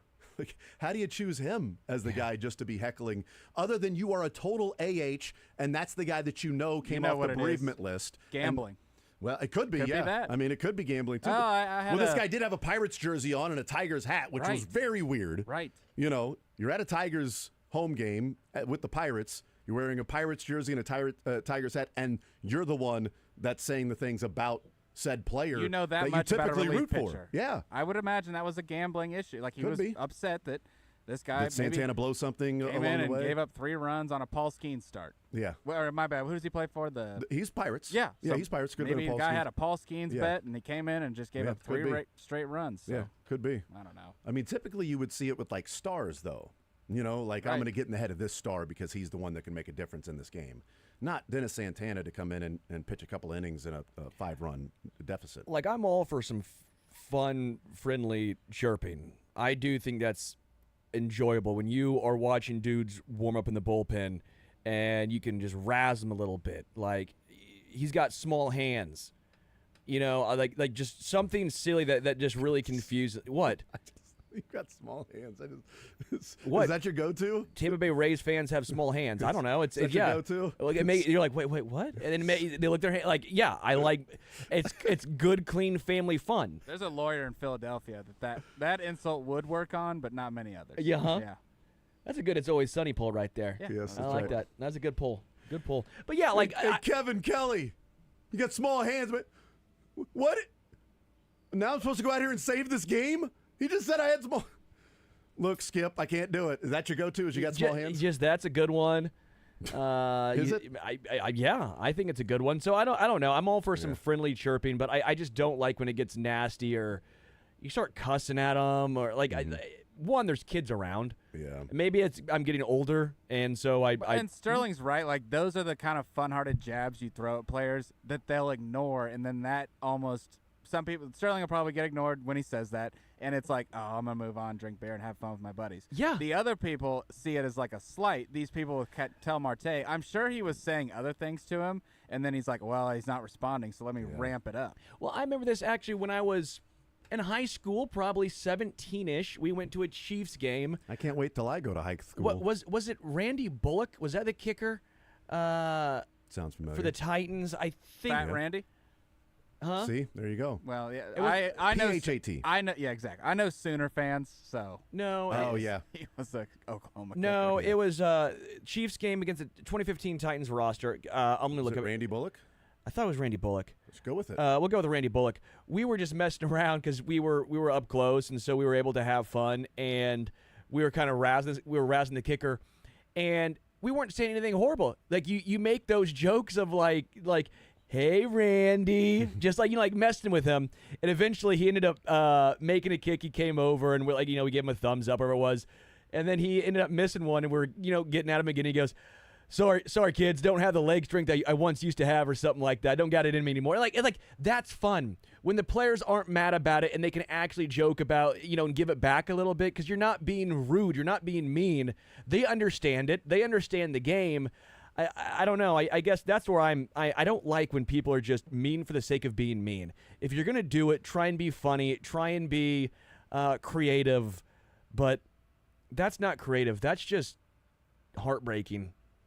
The only time I've ever said something to a player that they heard, it was like, God, it must have been like 2000, 2001 or something like that. Maybe even earlier, maybe 99. It was early on Devil Rays, not Rays. Oddly enough, they're in town, but it was early on Devil Rays. And it was when they were losing 90 games a year. Pff, scrubs. They suck. You guys are losing you lost 93 games. You suck.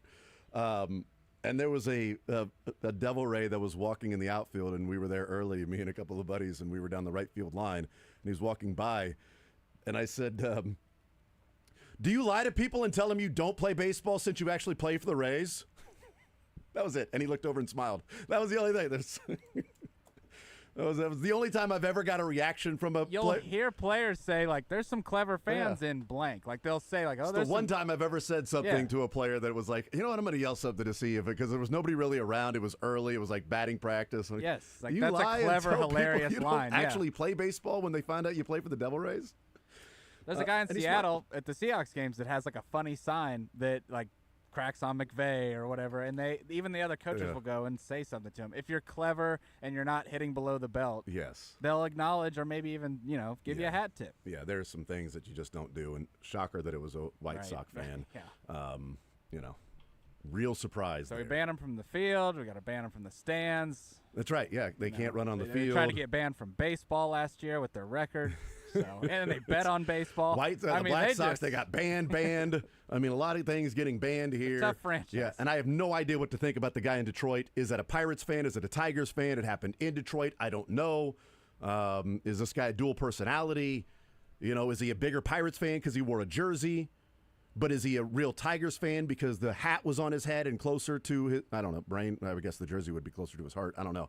I'm not sure. I have no idea. Was it just like a Clemente jersey that he just liked to wear to a Pirates game, but he's really a Tigers fan? I have no idea. Either way, he's an AH.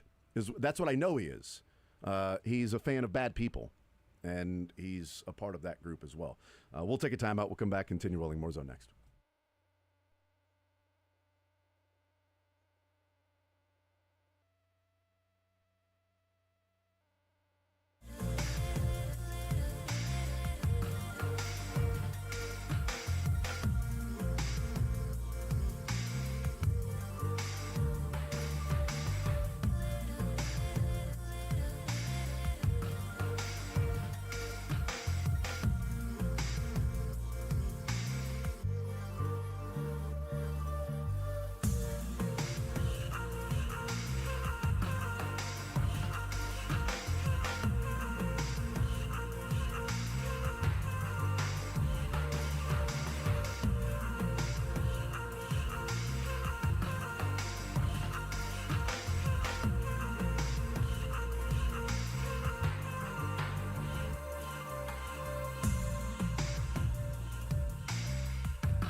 famous ones being Jeff Rancour and Frenchie, when he was in right field and kept getting heckled and kept getting heckled and kept getting heckled.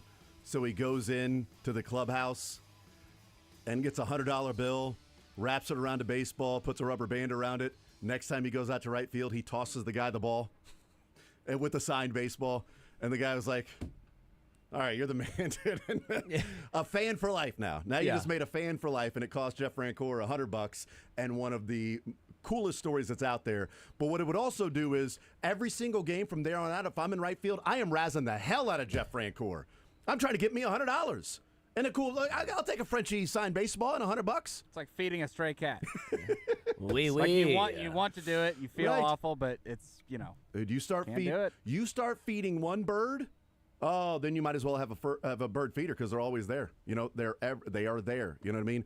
That squirrel finds one tomato, then he tells all the other squirrels where the tomatoes and the apples are. Then you just got to start, hunting them down. You just start speaking French. No, you just got to start. The only really thing I know is voulez-vous coucher avec moi ce soir? Sure. Remember that song? Yeah. Parlez-vous? But I think it's inappropriate, I think. Well, too late, I was thinking more of how do you go at squirrels and hunting them. Well, you take his clothes off and wash them up. Believe me, I'd like for that to be the case around our neighborhood. Squirrels are just rats.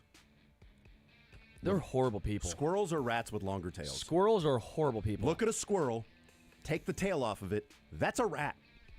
Squirrels are rats with a longer tail and a better PR company.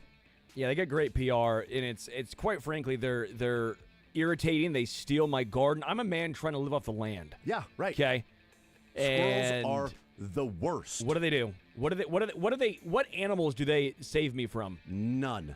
None of the animals.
Right here on Sports Radio 810 WHB. Jason Anderson with you. Sterling Holmes, Dylan Michaels. An hour from now, we'll hang out with Mick Schaefer, KSHB 41 Sports Director. NBA Draft coming up tonight. You're home for the NBA right here on Sports Radio 810 WHB. Right now, let's talk about the Oklahoma City Thunder as they win the NBA championship in 7 games. Get it done. Rylan Stiles, our guest, Locked On Thunder podcast, joining us here in the zone. Rylan, how are you, man? I'm doing good. How are you guys doing? We are doing just fine. What's it been like in the city the last few days, man? Oh, it's been special. I mean, the first ever professional sports championship in OKC, the fan base that's been through a lot since 2008. With this team, there's been a lot of heartbreak in that short time because there's been a lot of professional basketball that's been competitive in that time, and the sustained success of this franchise. So seeing them get so close during the Kevin Durant era, seeing Kevin Durant leave, of course, the first real heartbreak of sports in this city, and then actually getting over the hump. And really, it's been deeper than that for lifelong Oklahomans because this city and this state had really only been thought of in senses of tragedy, with a bombing, with tornadoes and natural disasters. And now they're going to be thought of as champions. And so it's been really, really cool to see what it's meant on a deeper level than just sports, as you saw the parade yesterday and you talk to people around town. Yeah, it's pretty cool, and nice that we talk about in the NFL all the time that it does not matter market size, it doesn't matter city because of the way that the NFL is constructed. That you can have a superstar and two of the most popular players in the NFL or recognizable both play in Kansas City, and Patrick Mahomes and now Travis Kelce. A lot of that to do certainly with Taylor Swift, but it's here in Kansas City, and you can have now in the NBA. You don't have to have the East Coast, West Coast, South of the super teams coming together to, force their way to a certain team to go and win a championship. That we can see Cleveland be one of the best teams in the East and then, suffer some injuries. And Indiana going to the NBA Finals. And, of course, we see the Oklahoma City Thunder winning the championship. And, look, we've talked about, what this NBA future is and having some of that parity.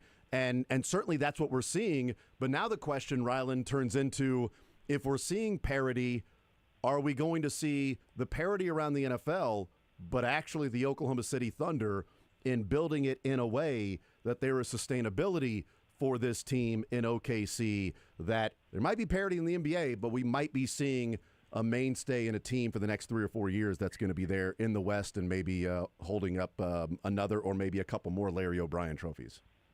Yeah. The Thunder should hope that they are the Chiefs of the NBA, where there's a lot of parity in the NFL. You feel like you have a shot every year. The Commanders were a nice story. The Chargers are already getting hyped up again, I see, this week. And it doesn't matter in the end because the Chiefs are just unstoppable. And the Thunder should hope for the same because they're doing this at such a point in their rebuild where they can't really get hit by parity yet. I mean, Jalen Williams is a third-year guy. Chet Holmgren is really a year-and-a-half guy, but he is the third-year guy in terms of contracts. And so they're going to be able to retain their top-of-the-line talent. And I think that the biggest thing for the NBA's sake of why the Thunder could be sustainable and will be sustainable is they're for sure going to lock down those top 3 guys. And they have all of these draft picks that people kept putting pressure on this Thunder team to cash in those draft picks. But the reason why they never, quote-unquote, cashed in those draft picks for like a superstar in the trade market is because to supplement the cost of paying those top guys, you have to get cost-controlled talent starting tonight in the draft to be able to handle the CBA and the restrictions that come with the first and second apron. So the Thunder are in a great position to backfill their roster after they do have to lose some of these guys in the margins to help protect their books after signing J-Dub and Chet and SGA. So I do think that they are built to last. Obviously, they're going to have to get some luck involved. They're going to have to hit on draft picks. They're going to have to get health. I mean, any team is susceptible to getting hurt, but they've navigated this before. I think that we look at, the last run of Thunder basketball because they only made it to one finals. I mean, those teams were competitive enough to get back, to the finals. I mean, they blew a 3-1 lead to a historically great Golden State Warriors team that they got hurt, in 2 of the years where they were really, really good, and they went to 4 Western Conference Finals and couldn't get over the hump. Like, you almost sign up for that any day of the week to have that many chances and see where your chips fall. But yeah, the Thunder are best equipped, and this is the thing that the NBA is going to have to monitor. If the Thunder can't handle the new CBA, and if they can't navigate the second apron, then they need to just scrap the CBA entirely, and this was a terrible idea because there's no team that's ever been in this position to be able to backfill their roster with cost-controlled talent and do everything the right way to keep their guys. Rylan Stiles is our guest, Locked on Thunder podcast. Sam Presti, we played the clip the other day of him talking back in, I believe, 2021 about a rebuild and having the stomach for a rebuild, and said along the lines of shortcuts cut the long run short. And I'm just wondering, Sam Presti is certainly getting his flowers, as he should, in today's game and being viewed as one of the best GMs in the NBA. What's been the view of Sam Presti there in Oklahoma City in this long tenure? You got a guy that's had a team that made it to the finals, and then sort of a new iteration with the Paul George, and then a tear down and a rebuild. It's a lot of ebbs and flows. What's been the view of Sam Presti there in Oklahoma City? If this rebuild didn't work out, would they be looking in a different direction? Yeah, I think that the biggest thing with Sam is that it all has worked out to where this team got here in 2008, and they've had 4 seasons where they weren't competitive. And that's just not supposed to happen for places like Oklahoma City. You look around this league, and every market comparable to Oklahoma City has had way more seasons than 4 of non-competitive basketball since 2008. That's just the way that the league has been set up to this point, right until we got into this parity era. So Sam's done a great job of keeping that pressure off of him. I will say that Sam Presti should be a model of how to do this job with and keep your fan base at bay. Now, obviously, you have to be good. So that's the first thing. But the transparency, I mean, you talk about the clip that you played about shortcuts cut a long run short. That was a signal to his fan base that, yeah, we have all these draft picks. Don't expect a superstar trade. And when you're not expecting it and you're not buying into what the national pundits are saying, it doesn't make you grow restless. And if you go back and watch even more of his press conferences, it is amazing how he laid out the exact archetype of player that the Thunder are looking for and the exact identity that the Thunder are trying to achieve of being versatile and having everybody be able to play with the ball in their hands and kind of positionless before positionless really caught on in the NBA. The identity of their defense being their backbone. Like, he said all this stuff whenever they were winning 22 games, and it's all came true.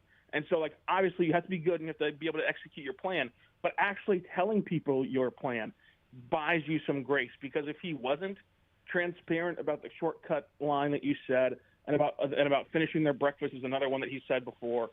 If he wasn't transparent, then any taste of success like that play-in season where you make the play-in, J-Dub looks awesome, Chet's coming back from injury, that whole summer would have been filled with, hey, go trade for some big name. But instead it was filled with how can they improve internally, because that's the expectation mark that he set.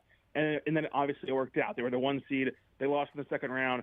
And then the next offseason, he was able to go get Caruso and Hartenstein. So he kind of bought himself the time until he could go make an all-in move for this roster. And I think that so often what GMs miss is it's okay to be transparent. Like, you're not going to lose any leverage in your own league if you're transparent with your fans, because your league will figure out what you're doing anyway.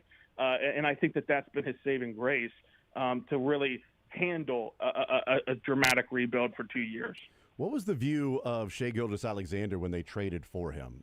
Paul George, if my memory serves, I remember it being so much talk about the draft picks, that Shai, a good player. What was the view around there? Was it all about the draft picks and what you could do with that? Was there any thought that, SGA could grow into a version of this, not grow into this, because I think that would be, foolish for somebody to say this guy's going to be a future league MVP. But what was the view of the SGA part of the trade with Paul George?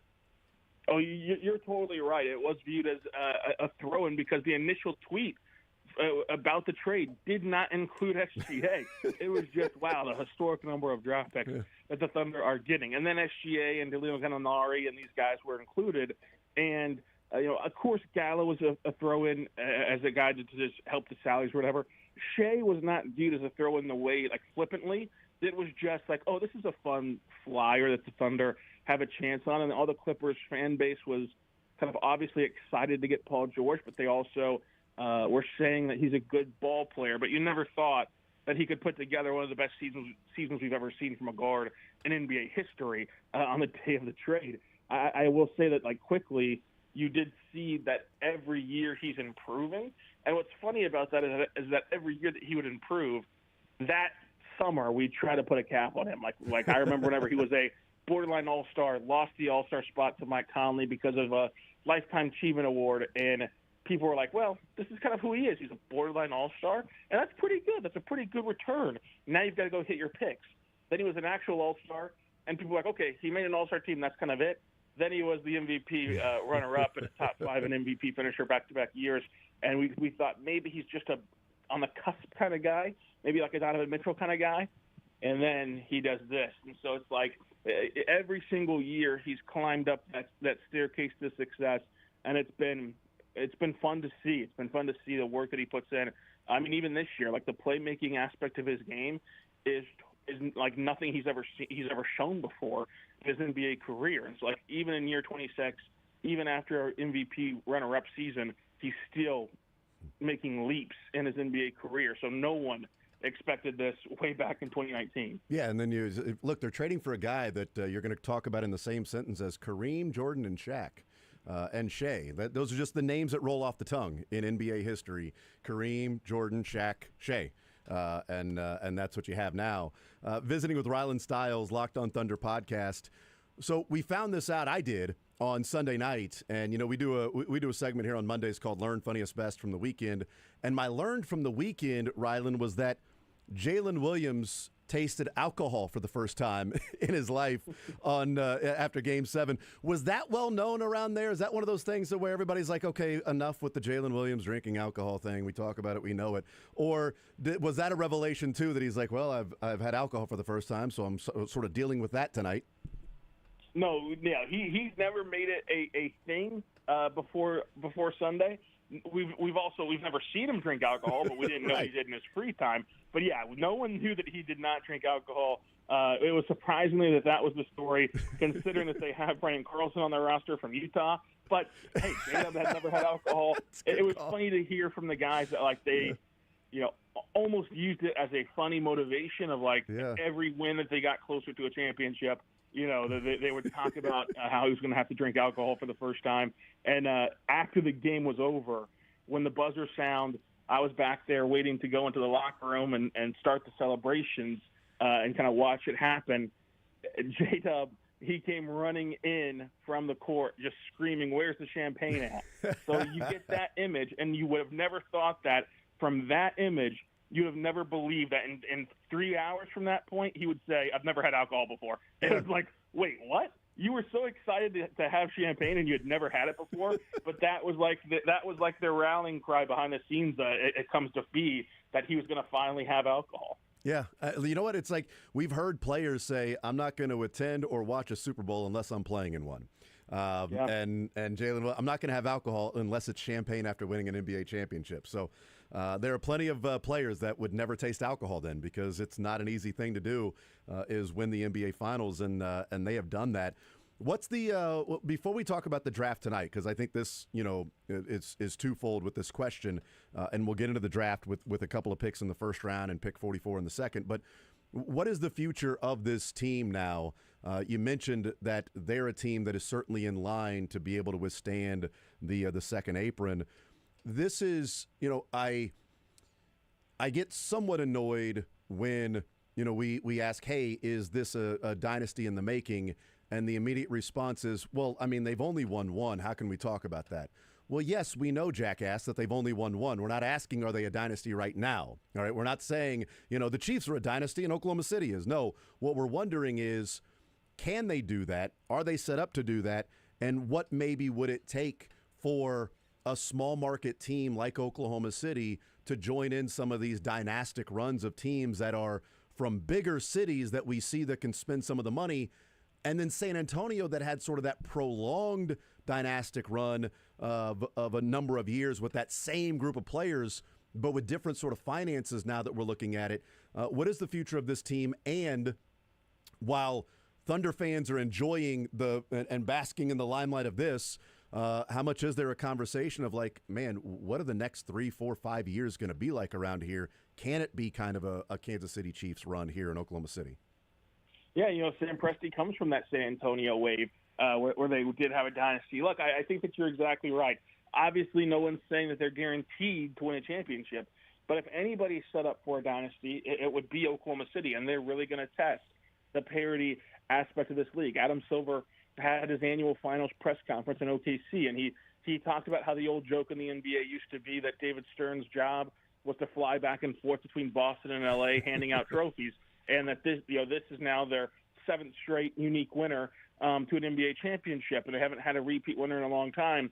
And he said he doesn't mind having repeat winners, and that the entire CBA is not designed to not have repeat winners. It's designed to where everyone has a fighting chance to get into the dance and to have kind of the structure of the salary cap flattened in a way to help these teams. So I do think that it's not impossible to repeat. I think that what people miss, though, and what people might get tired of, and the reason why they have that reaction is because the last 2 winners of Denver and of Boston, they've been treated the exact same way. Like the day after, it's been, who's going to ever stop Denver with Jokic? Who's going to ever stop Boston? And then you've seen them fall off a little bit. But it's so different with this Thunder team, even though it's the same article. Imagine if that Boston team won in 2022, though. If they won in 2022 and beat the Warriors, you now look at the amount of years that they've had an opportunity to win another championship, and they fell short up until last year in doing so. But they were right there on the cusp, and they really fell short in ways that they shouldn't have in the years leading up to last year. And they would have then had 2 championships in that span, which would be more than most can say in this new parity era. So I think it's more comparable to that in the sense of the timeline of where these guys are at. But you look at how the Thunder won this. They won this arguably the most hard way. Everybody went and called at the exact same time from 3, which is usually a death sentence in the modern NBA. Chet Holmgren could not do anything offensively while he was elite defensively because he broke his hip on November 10th. Like, knock on wood, he's not going to break his hip again next year and have to go through that rehab process where he's bedridden for half the NBA season. That in and of itself will make Chet Holmgren better next year, where he's an even bigger part of your big 3. So, like, that's a huge deal for OKC. Cason Wallace is a year 2 guy who had a ton of flashes in the finals, and now he gets to be a year older, and he gets to be a year more developed.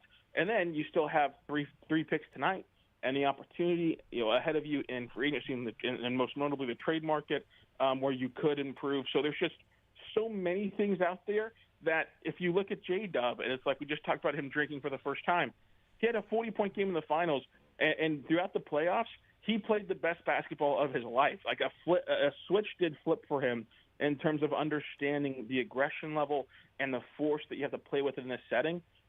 He doesn't just lose that switch, you don't think, heading into next season. So him sustaining that for a full season and doing it again in the playoffs makes this team better.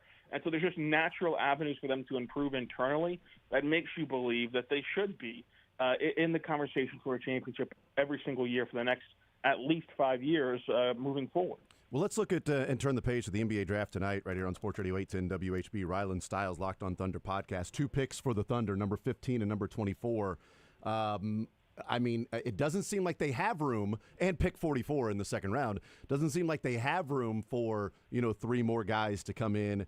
Is this where, do you think they select 2 picks in the first round? Do they package 15 and 24 to go get one particular player, maybe move up somebody that they really think can be a difference maker? Is it a pick at 15 and then 24 is a draft and stash guy? How do you, if you're trying to assess what the Thunder do with a pretty darn good lineup already with 2 picks in the first round tonight? Yeah, I think that they're going to for sure make 1 first-round pick tonight. I wouldn't be shocked if they tried to move up in the draft. I think that if I had to bet on it, just from the senses that I get, I would say that they pick at 15, and then they take pick 24, and they trade out of it completely, and get a future first-round pick to kind of move that thing down the road, for the future, and then they pick at 44 because 44 is in that range where you could just put that player on a two-way contract and worry about it later, and then throughout the course of the season leading up to the trade deadline, things naturally happen. Like they've done this the last few seasons. Like even last year, A.J. Mitchell started out on a two-way deal, and then you saw ways to shed roster spots, like bringing in Daniel Tice at the trade deadline and cutting him, to then delay that need to create a roster spot until deeper into the season. So I think that the 44 pick will for sure be safe for OKC to take. And then I think that they'll take one first-round pick, whether it's at 15 or a little bit higher.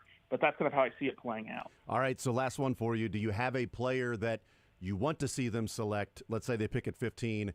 And do you have a prediction as to who you think they will take?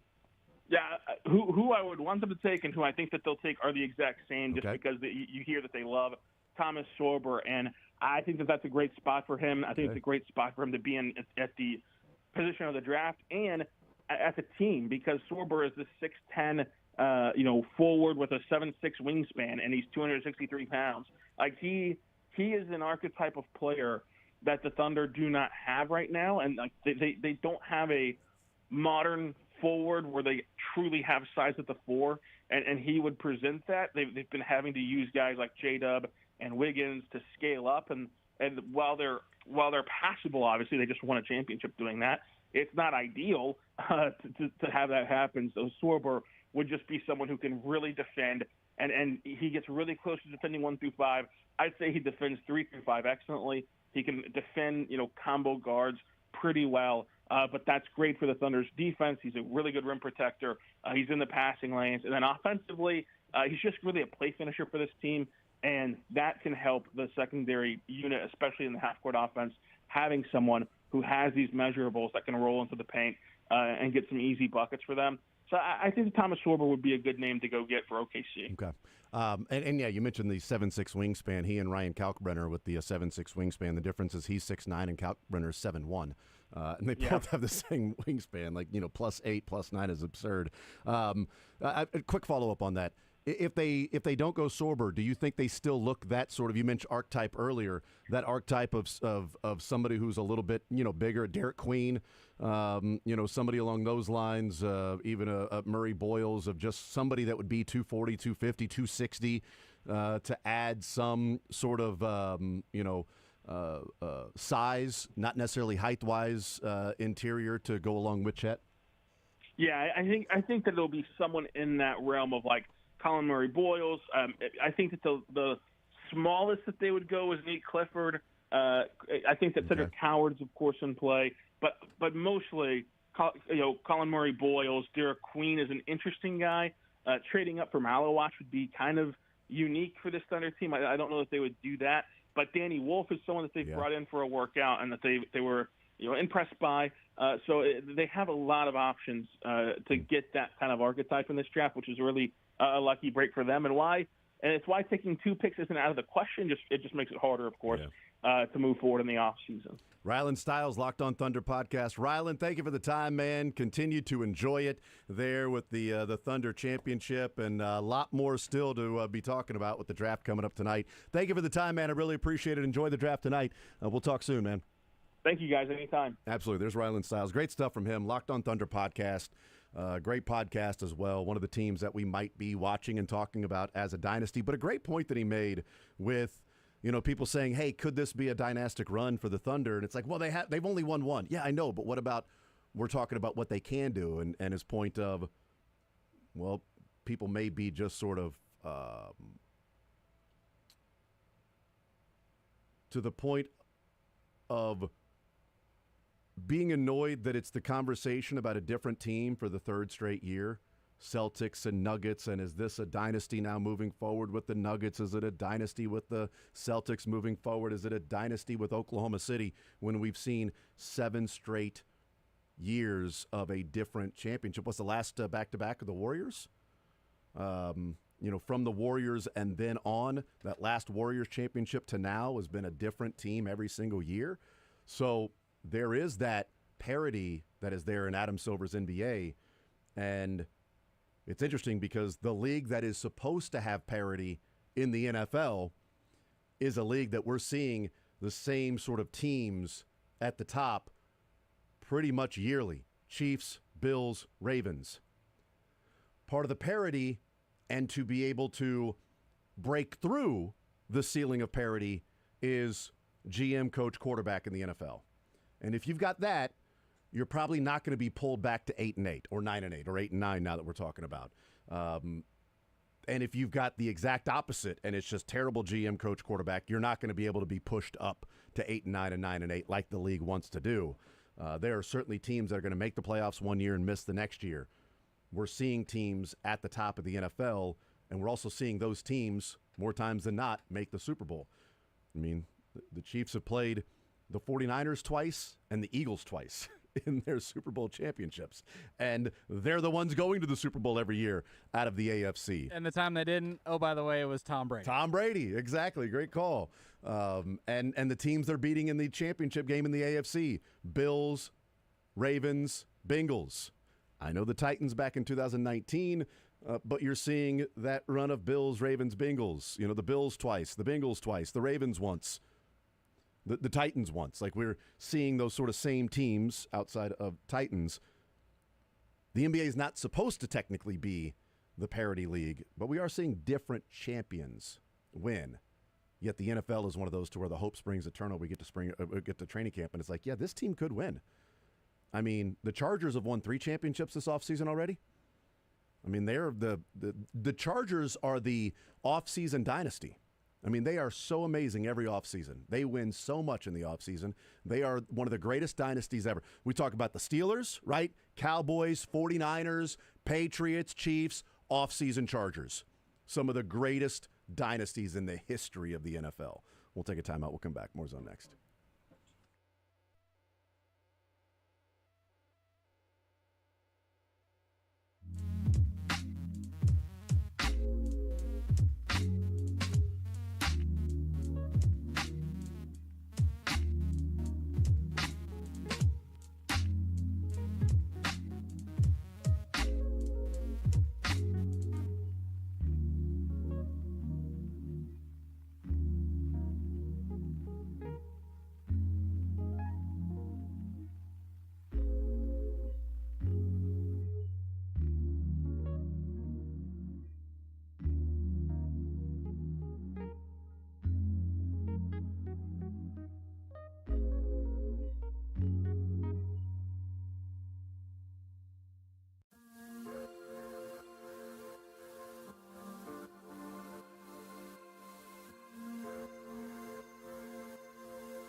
Thank you to Ryland Stiles, Locked on Thunder podcast.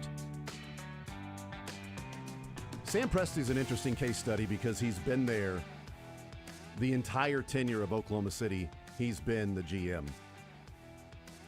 And he's gone from the big three, Russ, KD, and Harden, to then Harden leaving, signing Russ, KD leaving, rebuilding, then bringing in Paul George, trading him, tearing it down, rebuilding, missing the playoffs a few years, getting draft picks in SGA, and now winning a championship. That's a real peak and valley sort of thing. And it hasn't been like crazy valleys, and it hasn't been crazy peaks either. I mean, they went to the NBA Finals, and they had a 3-1 lead in the semifinals, 3-1 lead in the conference finals over the Warriors when they blew that one. But they've had, 5 years since he's been there at Oklahoma City, since Oklahoma City has been the Thunder from the Supersonics, that they haven't made the playoffs. So they've had, a couple of those years even not making the playoffs when they really weren't competitive. Year one, they sucked. They won 20 games. Yeah. And then they won 20 games when Presti gave the shortcuts, cut the long run short speech, but he's a guy that's had sustained success for the most part. And one of the questions I asked Ryland is if this rebuild wasn't working, would they be moving on from Sam Presti, even as good as they've been consistently? And it's just one of those things to where they've been patient. And given how the NBA was run, it's not like you can just go get a different GM and therefore now you can go and buy now you're going to get LeBron. Yeah. Now you're going to get Steph, right? Now you're going to get these amazing players to go to Oklahoma City. No, the only way you could have done it in Oklahoma City, essentially, is the way that Sam Presti has done it. It's kind of like the 2014-15 Royals is almost, I think, what this OKC team is. I don't know sustainability, how long it's going to last, because once that second apron comes into effect and the monetary restraints that will be eventually placed on them, you're going to have to make some tough decisions. And again, you're not getting the free agents. If you're a free agent deciding between New York, LA, or OKC, fair or not, they're more than likely going to choose the bigger markets. Kind of like the Royals, where you had to pay that tax of not even a bad team tax, but just you don't have a beach around you, you don't have the weather. You just there's a lot of factors. What right? did Ichiro say about playing baseball in Kansas City? Ichiro, I think, said it very eloquently. So 2 rats, voulez-vous coucher avec moi in a wool sock? In a wool sock, yes, correct. Essentially is what he said. So he speaks French, right? I'm intrigued to see how OKC parlays this for the next 5 years, because the Royals team clearly didn't execute the way they could have, should have, in hindsight. So we'll see what this OKC team does if they end up saying, hey, we might have to trade one of these guys instead of getting nothing in return for them, even if it might be a little confusing up front, because what did the Chiefs do? They traded Tyreek Hill, and it was that confusing up front? I think it was confusing for a lot of people up front. There was a lot of reaction immediately and frustration immediately about trading Tyreek Hill. But it went from a short-term loss, ended up turning into an immediate win and a long-term win. So I want to see what OKC does before I start putting them in a long-term success category. Well, and Sam Presti has now earned the grace and the evidence of, if he were to have to trade SGA or Jalen Williams and say, well, remember, we traded Paul George. This is how we built it the first go-around. It's a little different because of what SGA and Jalen Williams will mean in Oklahoma City as compared to Paul George. I think SGA would be almost a Holmes, where you don't trade him. But if it's a Jalen Williams or something like that, you say, look, we had to do this with Paul George. Sure. And that's how we were able to build it. Or Chet Holmgren or something like that. Whoever might be. Whoever they may draft tonight in 3 or 4 years, maybe that's who they end up trading. And you're like, oh, wow, I can't believe you traded that guy. I guess for me, I think you would have to you can basically keep 2 max players in the NBA on a roster. Basically how the breakdown ends up working a lot of times. That, for me, would mean you keep Jalen and SGA, and it would be the Chet Holmgren that might have to say, hey, we appreciate you, Chet, but also I think the injury concerns play a factor there as well. Well, and that's where, Ryland said what he predicts and his preference is Thomas Sorber from Georgetown, the 6'9", 260-pound center that has the 7'6" wingspan. Sure. to be the guy that is the girth, the bulk, the size inside the lane, where not just size height-wise that you get from Chet, but Chet is a skinnier guy. You're Hartenstein. You're Hartenstein with a better ability. Sure. You know, that's who he wants them to go and draft is Thomas Sorber. Probably can play all. I don't know his ball handling skills, but I'm sure in the way the NBA is going, you have to be able to play all 5 positions. Maybe not point guard, but you need to be able to bring the ball up the court. But for him, I think defending those positions because of his wingspan. So if you have defending and playing all 5 positions, right? Correct. Can you have him be a 6'9" true center at 260? Well, if he's got a 7'6" wingspan, and small lineup, you know, right? And what a 9'1" reach?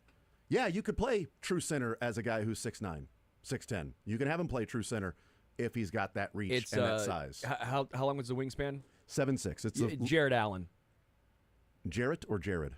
Jarrett.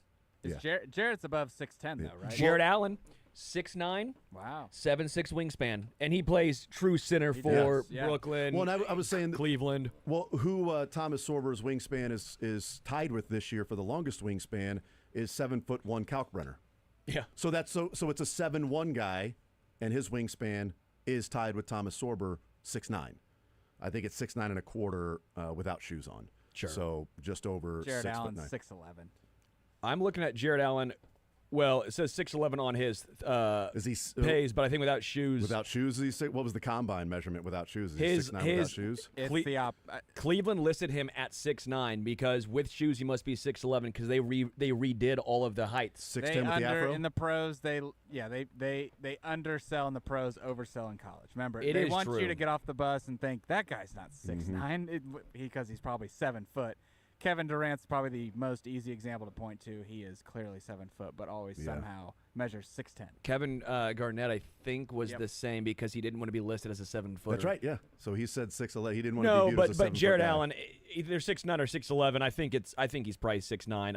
I bet they're just bumping that up. I think the afro that's very tall makes him at least 7'3". It's awesome, dude. He's got a great throw. Combine won't lie. Hang on. Combine for Jarrett? But they redid it when he did the combine versus when they redid because the NBA about 5 years ago went and said, "Hey, we're doing all players without shoes." Yeah, that makes sense. Yeah, I don't need you to add in the size of their soles and if they have any lifts in their shoes. You know, what are you without? Gene Simmons. Sterling's 100% right. 100% right.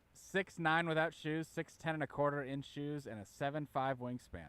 Good job. Thank you. Done. But also he was drafted as a long snapper too in the NBA. That's what's so crazy about Jared Great Allen. edge rusher too. Jared Allen, long snapper, and Jared Allen, long snapper as well. Every dunk that Jared Allen has, he does like the calf roping thing.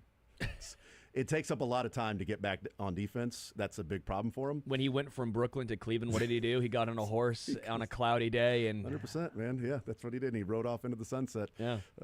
So yeah, we'll see what happens tonight with that. But the NBA draft coming up right here on Sports Radio 810 at WHB. The Dallas Mavericks with the number 1 pick. Looks like number 1 and number 2 are pretty locked in. Number 3, the 76ers. We'll see where they go. We'll take a timeout. We'll come back. We'll talk a little bit about, is the Shedeur Sanders of the NBA draft happening tonight? We'll find out. We'll talk a little bit about that coming up next.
All right, we continue right here on Sports Radio 810 WHB. We'll hang out with Mick Schaefer coming up at 1 o'clock. Cooper Flagg will go number 1 tonight to the Dallas Mavericks. Let's hear from Jay Billis weighing in on Cooper Flagg and what makes him the head and shoulders top tier with a gap between he and everybody else. Cooper is the real deal. He's got length, athleticism, and a high skill level, and he plays at a high level at both ends of the floor. He's not just an offensive player that led Duke in scoring, rebounding, assists, steals, and then was second in blocks. His defense is maybe the lead story about him. He's super athletic. He's got a 7-foot wingspan. He can guard multiple positions. He blocks shots, gets steals. And I think the thing about him that's so impressive is he doesn't go into a game saying, well, I'm going to get 25 in this game. He just makes the right play on that play, and then he stacks those up. And by the end of the game, he may have 25 points and 11 rebounds and 6 assists, 3 steals, and 2 blocks. He's just a baller, and he's ultra competitive. And there are a lot of competitors out there, but I would put him on the upper tier of competitors I've watched over the years, and certainly at that age. I mean, he's just 18. He turns, I don't even know when he turns 19, but remember, he should be heading into college this year. Yeah. Because he reclassified. His twin brother is heading into college this year. There's another player that doesn't turn 19 until August of 2025, in a couple of months, is Ace Bailey. That has been a big conversation around the NBA draft, and it'll be a conversation tonight as well, is the pre-draft process of Ace Bailey. Did not work out for anybody. He was supposed to have a workout with the 76ers last week. Canceled the workout with the 76ers. Paul George, who plays for the 76ers, on Paul George's podcast, was asked about what he thinks. It's clip number 6 for you. What Paul George thinks about the pre-draft process of maybe the 3rd or 4th best prospect in the draft, where he's actually going to go, because it has been curious. If I'm Ace Bailey, I can't get mad if my stock drops. You know what I mean? I can't get mad if my stock drops, But, he's canceled all workouts. Like, he hasn't worked out for any team. So, like, I don't. One team? No. That's crazy. He hasn't worked out for any team. Yes. So, I think they made a big deal because we were scheduled to work him out, and he canceled the day up. But he hasn't worked out for any team. But, you're not in a position to be making those demands. You know what I mean? Like, I don't know who's representing them, but I don't think they're going about it the right way. There's a Shedeur Sanders element here, right? Of what we talked about in the NFL, of the pre-draft process for Shedeur Sanders, but it's different in how they approached it. So, Shedeur Sanders, what did we hear? He flunked his interviews. Yeah. He didn't do well in the whiteboard of going through what the scheme was, what the playbook. Here are the things we gave you to study, and when you showed up, you didn't have the answers. Whereas we saw the behind the scenes with the New York Giants and Jackson Dart when they had his top 30 visit. And they were like, wow, I mean, this guy is just every single thing that we gave him, and every single question we ask and start, doing this and that, he's got the answers to it. And Shedeur Sanders did not have that. He was not killing it in the interviews. And he ends up going as late as he did. And so that was the approach of sort of almost like blowing off some of the interviews, of it wasn't that important to him. And even saying, yeah, I'd probably do it differently now, knowing what I know now. Ace Bailey is different because he's just not even working out. Yeah. He's not even giving them a chance to see what could be a negative about his game. Because the reports that came out of Philly with VJ Edgecombe's workout was he did not perform well shooting the ball. He looked nervous. He looked bothered. The interviews were amazing. He's an incredibly smart basketball player. He's going to be a skilled playmaker. But in that workout, didn't really look awesome. And also, you're not really playing one-on-one in the NBA, and his one-on-one sort of element, he wasn't knocking down shots. I can make an argument that Ace Bailey is saying, well, look what they're saying about VJ Edgecombe. Look what they're saying about this guy over there. Why should I do that? You've seen me play at Rutgers. You saw me at the Combine. You've seen those things. You want to draft me, draft me. But if you don't, then don't draft me. Because what if Shadur Sanders had not gone to the interviews with the Giants or other teams and just said, no, I'm not going to do those. You know who I am. You saw me at Colorado. You talked to me there. You talked to me at the Combine. This is what you have to go off of, as opposed to all the reports coming out of his top 30 visits and when he just flunked and just didn't get anything right. But it's not just that. It's because he's demanding that he goes to a team where he can be the star year one. Well, is he demanding it, or is an agent demanding? Is he trying to get to the Wizards? Like, that's what I wonder. Is he trying to get to number 6? Alex Sarr did this last year with when he was with the Wizards, right? To the Wizards with Atlanta, and they're like, no, I don't. Cause Trae Young's there. I want to be the guy, and he was fine last year. I mean, like, it's not like he was this stud. I think this is a new era of basketball where people are saying, well, I want to be the star. I don't care if I win. I want to be the guy, though, and then I can get my second contract, and I'll make the money back from where I was not. So if he was drafted 3rd overall versus 6, there's a lot of difference in money. But, I'll make that back on my second contract if I'm a star versus if I'm just a role player. It's a little frustrating because everyone thinks they're the guy. But if you were that good, wouldn't Rutgers have made not just a run, but made the tournament? When you got he and Dylan Harper together. You have him and Dylan Harper. Yeah. And Dylan Harper was great last year. Yeah. I'm not saying Ace Bailey was bad, but if you're that Ace good. Bailey had a couple, 39-point game, a 40-point game? Sure, but mixed in? my point is, if you are that good. Yeah. If you are the team that you're the guy that a team wants to build around, you better make it to at least the tournament. Yeah. What'd Melo do? I think he won. Well, you know what? I was going to be a jerk. I'm not going to do that. So he won a championship. That is your answer. Yes. Now, again, I get it. Every team is different. They were trying to make Rutgers, who was not a powerhouse, good. I get it. Your team and organization matters. But at some point, I just find this perplexing. And if I'm a team, especially if I'm the Sixers, I do not touch Ace Bailey. You can't miss on this draft pick. When you have that high of a draft pick, you don't take a risk like that. That is coming in and saying, I'm the guy. Without ever playing a game in the NBA, you're saying, no, your team better be built around me. So do you go with Edgecombe, who's just an incredible, impeccable defender that has, like, unteachable defensive instincts and has some things about his game that say he's going to be a really solid shooter in the NBA, but how does he coexist with Maxey?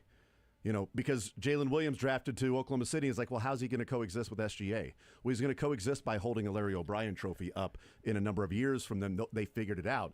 So Edgecombe, at minimum, is going to be a really awesome defensive player. Sure. And I wonder if what we're seeing in the NBA now, that copycat league of how important are role players and role-playing attributes to a player are going to be emphasized more rather than this guy's upside is off the charts, but here's some intangibles that he doesn't really bring to the table. So but we'll overlook that because he could be the high ceiling guy. Sure.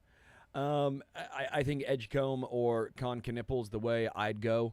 Reason why is because he can play a little small forward. Knippel can. He's a really good shooter. He's got a fun name. I would go between those two. I'd probably give the edge to Edgecombe. But I would think about Con Knippel there at 3 if you are the Sixers. Again, this is where the NBA draft is going to get interesting because pick 3, a lot of ways the Sixers can go. Yeah. But when you do have Maxey, you do have Jared McCain, you would like to think your backcourt is set. You still have Embiid there as your center, but 3 or 4 is kind of open, which, again, would have been great for a guy like Ace Bailey. But you cannot miss on Simmons, on Maxey, the perpetually injured Embiid, and say, let's take another shot on a potential head case. I think that's a situation you got to be out on. I think Maxey's a miss? No, I didn't say Maxey. No. I said Simmons, Markelle Fultz. I meant if I said that. But Maxey's not a miss. Maxey, they got one right. Maxey, they completely got right. Yeah. We'll take a timeout, continue rolling. More Zone next.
Hi, Mick.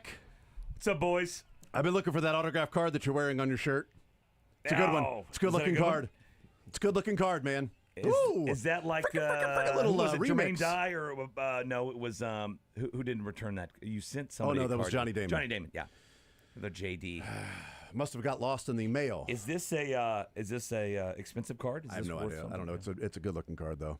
It's a great shirt. It's a Yeah, great shirt. great shirt. It's a good-looking card, great shirt is what it is. Well, a good-looking shirt on a good-looking man in studio right now, Mick Schaefer. Oh, Yeah, Sterling how never about that? changed. Never changed. You guys are almost playing a little footsie there on the table here. Yeah, mine were there first. But Yeah, it is odd Yeah, that you put your feet up to lean back, and then Sterling immediately did that. I looked at him and I go, you know what? That seems like the move. It's that the move. seems... Hey, Mick, It's a Wednesday. I'm drinking a Coke. We're living in America. What could be Mick, better? let's see what happens. USA. Go jump off the balcony real quick. Let's see what he does. I'll do it if you do it. I know you will. You will follow right behind him. I was hoping you give me something else to do besides that. I just Okay. want to test it. Yeah, okay. What's the best way? I would live. It has to be It's the one story. extreme. Okay, It has to be question. The extreme. Answer. I've thought about that many a time. About if you jump off that, what would you like? Say there's a fire. Yeah. But you got to leave out this balcony. Then I'm not going to call you Dad. You not all even if right? there's a fire. Think about it a lot. Too often, yeah. There's probably some underlying issues there, but No. we'll gloss over those. So The easy You move probably is, just want to wait for the elevator if there's a fire, Well, right? That's what they or say. take the stairs. No, they say wait for the elevator. wait Fire. for That's the a good elevator point. too. That's a If good it's point. full, wait. You can get tired going down the stairs Yeah. that fast. Yeah. So you get Preserve winded. Stairs energy. attract fire.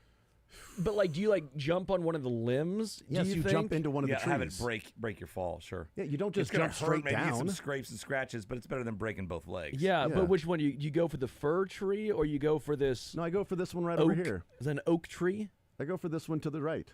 I might just kind of hang down with my hands right there and then just drop. Yeah, I've thought about this way too Yeah. often, just in case. There's a big old balcony, you know, Okay. at KSHB. Yeah. From like the first floor to the second, and whenever I'm up there, I look down like there's two couches there. I go, if I can do land it. on the couch, I could I do can that. make it. I've thought about it a couple If times. somebody's just for- chasing me, I've got an out. Yeah, I'm gonna do I've it. thought about it a couple times. What Have you seen happens it? in Yeah, yeah. shows Oh, yeah, all yeah. the time? Where in shows they just jump into like trash cans, like trash bins. They're like 3 stories When high. you're on the level you're going to and looking up, it doesn't look like a big jump. They- when you're up, look down like, oh, that's a lot bigger than. Isn't it I crazy how often you jump from a roof and you land on like a restaurant awning and it actually holds your weight Right, and you just yes, roll right yes, off all the time. It's weird. There's a ledge or like a giant cliff out at Lake of the Ozarks that you probably aren't supposed to jump off, but a lot of people do, and Yeah. I did.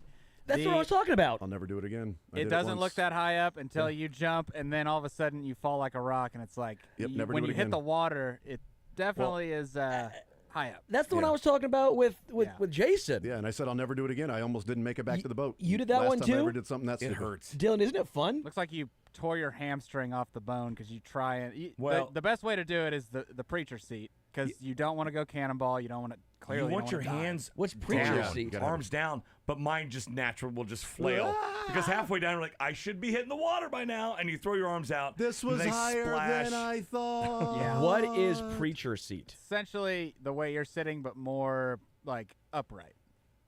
So Yeah. like the why No, why kind of like count it. Is That's that how how- that's It's like in cannonball. between a cannonball and a can opener. So it's This a is can it's a opener. cannon opener. There you Yeah. go. It's a cannon opener, absolutely. Right in between. It's best to do the pencil, I think. I think You're right. pencil's Do the move. pencil, yeah. but I You're right. can't. Yeah. My appendages just flail out there. Yeah, it's just like a wacky waving And inflatable I don't arm trust flailing that tube there's man. not a rock right where I'm jumping into the Yeah, water. I trust so I would that. much Okay, rather, everybody else is here doing it over and over again. Yeah, I'm not don't. going first. Right. I'll go second though. Yeah, I'm not going ever again. I do it every year once just to prove I'm still the only adult that we do. There's one at Table Rock, and but now my kids are getting older and taller and bigger, and they get up there and they're goosey. Before they would just nonstop Yeah. jump off, and now that they're bigger and like older and realize that men are mortal, they're like, I don't know I don't know that I this wanna isn't do as this. fun anymore. Kind of Yeah. feel like I've And got you're a like long not- kids. yeah, you're you're not gonna 12. you're gonna do this. I potentially have a long life ahead of me. And so also do to I wanna? Jason's point, the payoff is like No. really not that great after Not at you've all. done it at least once. And And Yeah. I never tell again. my daughter it takes her a while to go. I'm like, here's what I do. You just push her. Yes, turn your brain off. Shouldn't be hard. Turn your brain off for You're a like Schaefer. 2 seconds. Once you jump, it's over. At that point, you turn it back on and get scared. Jesus take the wheel is Yeah, what you're saying? Yes. Just We turn your taught brain off for a someone- second. last time at where That's we're a at, Dylan. horrible idea. They wanted us to. They kept saying, but I mean, we want to go. We want to go. Get a jump out there to where. Yeah, like, it was a big push. It was a toss. Yeah, they didn't tumble down the rocky. Shockingly, slope. no, Okay, and good. it was fine, and we got thanked for it. I doubt. By the parents. Did said person's parents thank you for that? I'll give you a big thank you right across the face with a hook. Do that to my child. A fishing hook or no? Oh, okay. Speaking of jumping, it's a terrible segue, by the way. The NBA draft coming up tonight, right here on Sports Radio 810 W. let's go. Let's NBA draft players, some French dudes. NBA players can jump. Is what I'm saying. Who's gonna jump up? That's and right. Get Ace Bailey. Is somebody going to yes. jump up to draft Ace? Let's draft some French dudes and some Rutgers dudes. Yes. Nobody's ever heard of either. Yeah, right. Let's have some fun. France and Rutgers, they play basketball. Let's get crazy. Are with they? this. Are they in the Pac? Are they the Pac-12? It's actually Rutgers, France. Did they make the tournament? But Yeah. Rutgers and French guys both have in common not making the tournament There you go. Yeah. or winning wars. Yeah. Well, We were Rutgers talking never about won. like the attributes and complementary skill sets and role players of what the copycat league of the NBA will be watching Oklahoma City. So I found out last night, and maybe I don't think this is a Jim Abbott. I don't think this is that, but I thought I don't know if we'll ever find one. Yeah, I know. But one of the guys who's going to be a lottery pick tonight in Carter Bryant from Arizona is a crazy athlete and sort of your typical what will be 3-and-D guy, great shooter, can guard like 4 out of the 5 positions. Carter Bryant. You know who his uncle is? Kobe? Thomas. No. Trayvon Bryant of Mizzou. Oh, wow. Back in the day. Yeah, that's not Jim How Abbott. about that? No, it's not That's Jim not Abbott. Jim Abbott. But I thought maybe like he played in the Big 12. Most people haven't heard of Trayvon Bryant. But he played in the Big 12. I thought, like, at some point it would have come up to where you're watching a game. It's like, oh, that's Trayvon Bryant's It's a nephew. widely known fact, like Jim Abbott, like he's saying. Like, Yeah, right, People it's not don't a Jim know- Abbott, yeah. People don't know that. It took us a couple years to realize that Jizzle James was Edgerrin James' son. Yeah, true. It's true. It's a great name. But it's like, How do you maybe if Carter Bryant was Trayvon's son and not his nephew, it might have been more widely known. But I found that last night. I'm like, By the way, it's the first time I've heard Trayvon Bryant's name in like, I don't know, 20 years. do you think that when Jizzle James was that like in a baby book? You know, like you pick out a Up name. and coming names. Did the that. baby come out and I they don't said think that that's looks his like Christian name. that looks Yeah. like a Jizzle? No, that's not the. Wow. Okay. I think that when you anyway- pick a name, you're trying to not have the same name as other kids in the class. Yeah. So his name is he's a junior. So he's Edgerrin James Jr. Okay. Oh, he's a junior. Okay, Yeah. so that's a nickname. right. right. You I it thought that was You're his- just you learning. thought it was real. You thought it was a real name. You thought Bobby's middle name was baseball. That never considered. That didn't pop in your head that like maybe it's a nickname. Yeah. You thought his name was Pasquachintino. I thought. Yeah, I thought it was Vinny Pa- Pasquachintino. yes, Yeah, that's not. It's not. It's actually Pasquantino. I thought it was Dominique, the human highlight film, Wilkins. Yeah. Am I makes wrong? sense. No, Is that you not his nailed- middle yeah, name? That's right. That's it. That's what everybody knows him as. you There's know. another one I just learned. Denzel Clark, right? The crazy. Denzel Washington. Speaking of jumping the center fielder for the A's, right? That Oh, yeah, brings yeah. all the home runs back. He's first cousins with the Naylor brothers. Oh, really? Yeah, they grew up in Toronto. How about that? Yeah. Wow, And very different body styles. Yeah. very different. How about that? First cousins. But both are By all, marriage? all 4 now because there's a By third marriage? Naylor. All 4 are really good Barely baseball. knew her. Barely knew her. Remember like the Molinas? There's 3 of them. 3 of them. No, and they were 4. all- 3. I think 3. Jose, Yachty, Benji. Benji. Yeah. And Mr. and Mrs., so 5 of them. I guess 5. Yeah. Yeah, so there's a whole family. You know, it's a longer wait when you got that many people at restaurants. So you got to call ahead typically if you do that. I always said they should have done like a hot dog race with Jose, Benji, and Yachty, and to see who was the slowest or fastest. It would be fun. But I feel like they were always known as the great. slowest players in baseball. It'd have been great to do get them in mustard, ketchup, and relish. Really see who wants it. Yeah. You see Jazz Chisholm get kicked out of the game last night? No, but I love it. Tell me more. Yeah, he got tossed by the umpire while taking infield in between innings. Because he By did, the ump or the third base ump? No, it was the home plate umpire. It was a terrible call. It was a 2-0 pitch that was pretty low, and it was called a strike. And he looked back and he was like, "Hold on, that's not a strike at all." And the umpire was like, "Well, changeups." The umpire told him, "Changeups typically stay up." He goes, changeups typically act like sinkers. Yeah, exactly. And because it was well below the strike zone, he ends up striking out, and he's mad and walking back to the dugout and saying it's not. And he's walking in the dugout back and forth, trying to calm himself down. Comes out to take infield. He's taking infield, and he's sort of mouthing, "Not even close." Not even close. Not looking at the umpire. Kept it going, yeah. Taking his infield, and he looks over, and the home plate umpire is staring right at him. And Jazz looks at him and goes, "What are you looking at me for?" Oh, Gone. Tossed him from the game. And I'm like, you know what? That's kind of a weak move by the umpire. Yeah. But it's Jazz, so I'll allow it. Yeah. I will allow it. What I thought was really interesting is after the game, he's like, I wasn't even talking to him. You guys know me. If I wanted to talk to him, I'd say it right to his face. Well, hold on. Let's go back to Michael Garcia. Yeah. Because you told the third base coach you were going to slap the bleep out of him, but never actually said anything When Garcia to him. didn't really slap a tag on him at all. He was just trying to catch the baseball. So I don't really know that you would say it right to his face. I'm actually not for sure that you would do that. What a blowhard. So By the way, though, Jazz is also not his real name. What? It's Jizzle. It's Edgerrin. Who would have thought? It's Edgerrin. Did you know his uncle is Trevon Bryant, It's though? short for Jazzle. It's Jazredo Prince Hermes Arrington Chisholm Jr. Stop. No way. But it is Jazz. It's just short. Jazredo That's Prince like, Hermes Arrington Chisholm Jr. That's like Young Wei Koo. Have you ever seen his name? Yeah, Young Wei Koo. It is not Young Wei Koo. It is a much longer name. But Jazz is the first part of his first name, though. Jasrado. Yeah, Jazredo. Jazredo Prince Jazz. Hermes Arrington Chisholm Jr. Yeah, like my daughter's name is Juliet. We call her Jules. That's Jules isn't a real name. No, it's Juliet. What's Everett short for? Ev. No, Everett is short for Everett or I don't know. What's it long for? It would be like Ev or Rhett, maybe. EJ. Wait, is your real name not Mick? No, it's Mick M. Mick. That's my name. Yeah. Fletch F. Fletch. It's Joseph Mick Schaefer. Michael Schaefer. Joe's Mick. Michael Schaefer. That's what his name is, right? Nailed it. Ah, got it right. All right. Joe's Yay. Rado. Let's hear from Tom Brady sitting in a cold tub with shorts on with Kevin Hart. He still does those? Yeah, cold as balls. Like once a year? Yep. Maybe I haven't seen him forever. This was at the Fanatics Fest over the weekend, and this is from Cold as Balls, which is Kevin Hart's podcast episode, things like that. They get in cold tubs and they just talk. It's sort of like the exact opposite of the hot wings, and these are really cold. So Kevin Hart, I don't remember if I kept the question in here or not, but if it's not in here, is the question in there? All right, great. Let's just take a listen as he's asking Tom Brady about some football stuff. Who do you feel has the biggest opportunity in today's game to possibly duplicate a version of history? Like, do you feel? Oh, Patrick. Patrick, do you like Patrick? Sure. Well, I just think Patrick, I love his mentality. And he's a guy that I see so. The great players that I played with, Patrick has their mentality. Okay.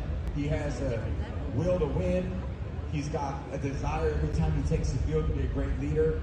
And even more than his physical skill, what I always do with the guys, I listen to what they say all the time. I listen to what they say after they win. I listen to what they say after they lose. I listen to how they communicate to their teammates and stuff. So it's just everything he says is the right thing. It's like I think, okay, how would I answer that? And then he answers it in a very similar way. And that's what I really appreciate, because I know he's really connected with his teammates. So he's got a great organization, and he's got a great coach, great general manager, great ownership, and they've got the parts around him. So I think he still has the best chance to succeed. So there you go. The best chance of surpassing Tom Brady is Patrick Mahomes. But what I loved about Tom Brady's answer there is, well, I listen to what he says after a win, after a loss, what he says to teammates, and I think, what would I say? And he says those things. Yeah. So he's clearly like me because he says the things like me, which is what makes him great, because he says things that I would say, because obviously I am great. Yes. So he mimics the things that I would say, which makes him great. It's true. I don't disagree. I just like very true. that aspect of it. But it is true also that we hear Patrick Mahomes and how he speaks and postgame is there's some Tom Brady and how never a misstep. Yes. I feel like I remember plenty of times Brady after a loss being kind of pissy, right? But you're under the Patriots cloak of like you're media, you're not getting anything out of us. And I don't remember one misstep ever from Patrick. I mean, the only one is there's the one, one. Which one? That just continually gets brought up over and over and over again when they want to criticize Patrick, and it's the Bills. Kadarius Toney yelling at the referees. Yeah, okay. That's it. But in front of a microphone, no. There hasn't been. That's the only one that people look at. Is like, well, look at he's such a sore loser. Look at he's a terrible sport. Blah, blah, blah. Look at that. Like, okay, well, what about when he lost? About a couple weeks before that when they lost to Green Bay and MVS the week drop, before that right? with the Eagles. Was that who was the drop? Was that MVS was the drop? Green Bay was the pass interference. Pass interference, yeah. And his point was like after the pass interference was just like, well, you play. get some, you don't. Yeah. And then in that one, he's like, what the bleep? What the bleep? Last week was let go, and this one is called specific. Last week, that dude was going 70 and a 50, and you gave him a warning. This one, we were going 56 and a 55, and you gave us a speeding ticket. Like, be consistent here, guys. And if we remember how the transpired events happened, the timeline, he was yelling at Kadarius Toney on the sidelines of the Patriots game saying, I just bleeping told him this. Yes. And I think that we all had decided or thought and translated the ref incident was more, I'm not going to go yell at Kadarius Toney. That was a boiling point. I'm not going to get upset with my wide receiver room that's letting me down to this point in the season. Yeah. I'm letting all my frustration out on this official and then moving on. Yep. That felt like a boiling point of that year of all the drops and the issues that were going on offensively that guys couldn't catch the football or the pass interference. And by the way, more so than being a sore loser is right. the point. Yeah. And also, like, you forget that when he lost to Joe Burrow in the AFC Championship game, he meets Joe Burrow at midfield. They talk, and he says, go win it. That's a real sore. Oh, man, I bet that's a real sore loser. What a terrible, terrible guy that he loses the game, and he tells him, go win the championship, Joe. Joe was like, well, that's not going to happen. And when Josh Allen eventually, if he does get over the hump that Peyton eventually got over with Tom, 100%. I'm sure Mahomes will be the first person to say congratulations, the same thing. man. Go get you one. Yeah. Go get you a championship. Go get you a ring to go on your other finger now that you're married. About time, little bro. Yeah, that's what he should say. And he walks away and does the whole too small, too small. That don't take 4 years to get used to the Super Bowl like you did for this AFC Championship round. Ruffle his hair like he's like, hey, little guy. Good job, sport. Look who made a Super Bowl over here, huh? First sale guy got his first sale. Look at this, huh? Rubbing his shoulders. Nice job, big guy. But you're right. I love Tom Brady talking about the mentality of Patrick because I think that is what separates him. And that's what we always talk about when it comes to the greats. We talk about Jordan's mentality. We talk about Kobe's mentality. We talk about Tom Brady's mentality, Tiger Woods' mentality. We talk about how LeBron doesn't have that mentality because he just takes his team to the championship and they don't win 10 NBA Finals, but he sucks. I saw Emmanuel Acho's formula. Have you seen that? No. For determining greatness? Oh, I have not seen that. I bet it's amazing. LeBron's is low. Because he's Albert Einstein on the subject. Yes, he takes the rings, and then he takes the number of teams you played for, and then divides it in. So the more teams you win with, did you see Kevin's? The worse Kevin Durant's reply was awesome. Yes. That makes total sense. If you take many different teams to championships, you're suck. Worse. Okay. Yes. But and then Jordan's dinged by playing for the Wizards at the end. But Mick, if you talk slow and really enunciate, then people have to take you seriously. Absolutely. Because I'm wearing glasses, which makes me smart. Yes. Yeah. So. I feel like that's the what he gets, and I got fooled originally. I was like, okay, I think not this specific one, but early on with Alge, I'm like, okay, he talks very eloquently. He very enunciates, and you understand every word because he's going to make sure it broken down. Yeah. And that it fooled me. It fooled me. I'll admit I was fooled. So Kevin Durant had People got fooled a long time ago by Skip Bayless, and but this guy's really smart. He wrote a book. He came out with a similar legacy formula that was created at the best labs at MIT, according to Kevin. Yes. Emmanuel is the worst linebacker of all time. You sure you want to listen to this guy about greatness? Because, as Mick said, the legacy formula was basically to put KD 3 in the ranking of Steph and Braun. So I see. Yeah. Well, then KD's going to be pissed. Well, duh. Was it his burner account or his actual account? His actual account. He's dropped the burner account and is gone. He does go. He goes pretty hard. Now that he's been caught, what's the point of having a burner? He's replying to like all the replies to that. He went to like Boogie Cousins and was basically like, also Boogie, you're wrong, but don't kick my ass at the same time. It was a great because Boogie's a little bit of a hothead. little bit of a hothead. Yeah. And he's a big dude and kind of likes to fight guy. At least he was when he was in the NBA. And I love that he goes like, hey, not blaming you, Boogie, but your sources are wrong. And he's like, you calling me a liar? And everyone's like, Boogie, can you read? Calling your sources a liar, not you. Okay, I Deep can't Throat's wait a liar. If Mahomes ever does lose to Allen in the playoffs and the Bills go on and win a Super Bowl, I can't wait to hear what's going to happen to the Chiefs at that point, because they basically went 17-2 last year. Yeah, made their third straight Super Bowl. Dared lose one. Yeah, and now I mean, the whole regime is Well, collapsing. remember, we killed- It's over. got It's embarrassed. done with. Yeah. I mean, so if that Toast. happens, Josh Allen, the franchise might fold. Basically, is what I'll hear from Colin Cowherd. Well, Mick, we in saw like it 'cause July. remember we retired Tom Brady on Monday night 2014. That's Yes, right. Yeah, that's true. It was over. That is what will happen. Everybody heard that. I'm sure. Like, we're kind of going through the same stuff as Patriots fans. It's exactly it feels the same. weird. Like, Time is but if you see cyclical, like baby. a Patriots fan, like, I get you now. At least part of you. A Like, lot of think you I about don't. it. But I get you now. Like, if this started right now, our 10-year window before a Super Bowl, how desperate, or how I guess desperate's not the best word, but how concerned I feel like would Chiefs fans be not remembering the fact that the Patriots went 10 years before their fourth? Like, do you think we would start to panic? It'd probably be like Yeah. Patriots fans, like what's Belichick, Right. Brady? It's passed him by. I mean, Patriots fans were ready to say that They Brady's were. no longer the Jimmy Tom G. Brady. Bill Jimmy G, Belichick. baby. Yeah, how do you let Jimmy G go and stay with Tom Brady? Is cyclical. It's a flat circle, actually. It's a flat circle. Well, it's kind of the same time thing, is. right? I would assume cyclical and flat circle. They're Nope. both No, not round. at all. Nope, they're different. Nope, they're different. A cycle could also Spherical. be up And and down. also, I love how the Chiefs are somehow the ones that are falling after they made 3 straight Super Bowls, won 2 of them. Yet the Bengals, who've missed the playoffs, 2 of the past 4 years, they're on the up and up, baby. Back-to-back years they've missed the playoffs. So and it's like I said in the noon hour, Mick, some of the greatest dynasties we've ever seen. It's the Steelers, the 49ers, the Cowboys, the Patriots, the Chiefs, and the offseason Chargers. Those are them. The greatest dynasties that we have ever witnessed, Ever seen. in our life. I don't even get it this year. Like, if you're gonna pick another team in the West, it's got to be the Broncos, Yeah. right? That's who Chadia No, picked. I think Chargers are the second, because I think that the higher upside than the Broncos. I think the Broncos, I think last year was more or less if things go their way for the most part. I think their defense gives them a high floor, but I think offensively they're still a couple years away. Their defense is maybe the scariest unit in the NFL. I agree. I think in the AFC West. I think in the NFL, I think the Broncos are the best defense in the NFL. Eagles offense, I'll still give that nod to, but you're close. I agree. I think the Broncos defense is just insane, but I think offensively there's so many question marks. I think the lack of explosiveness, the lack of, I think still I need to see some more consistency from Bo Nix. Yeah, and if you're subscribing to CJ Stroud, timeline, then Yes, he should take a that's- step back with all the film and analyzing of his game that the teams are doing in the offseason. I mean, And I am, by the way. I think the ceiling we still don't know with the Broncos.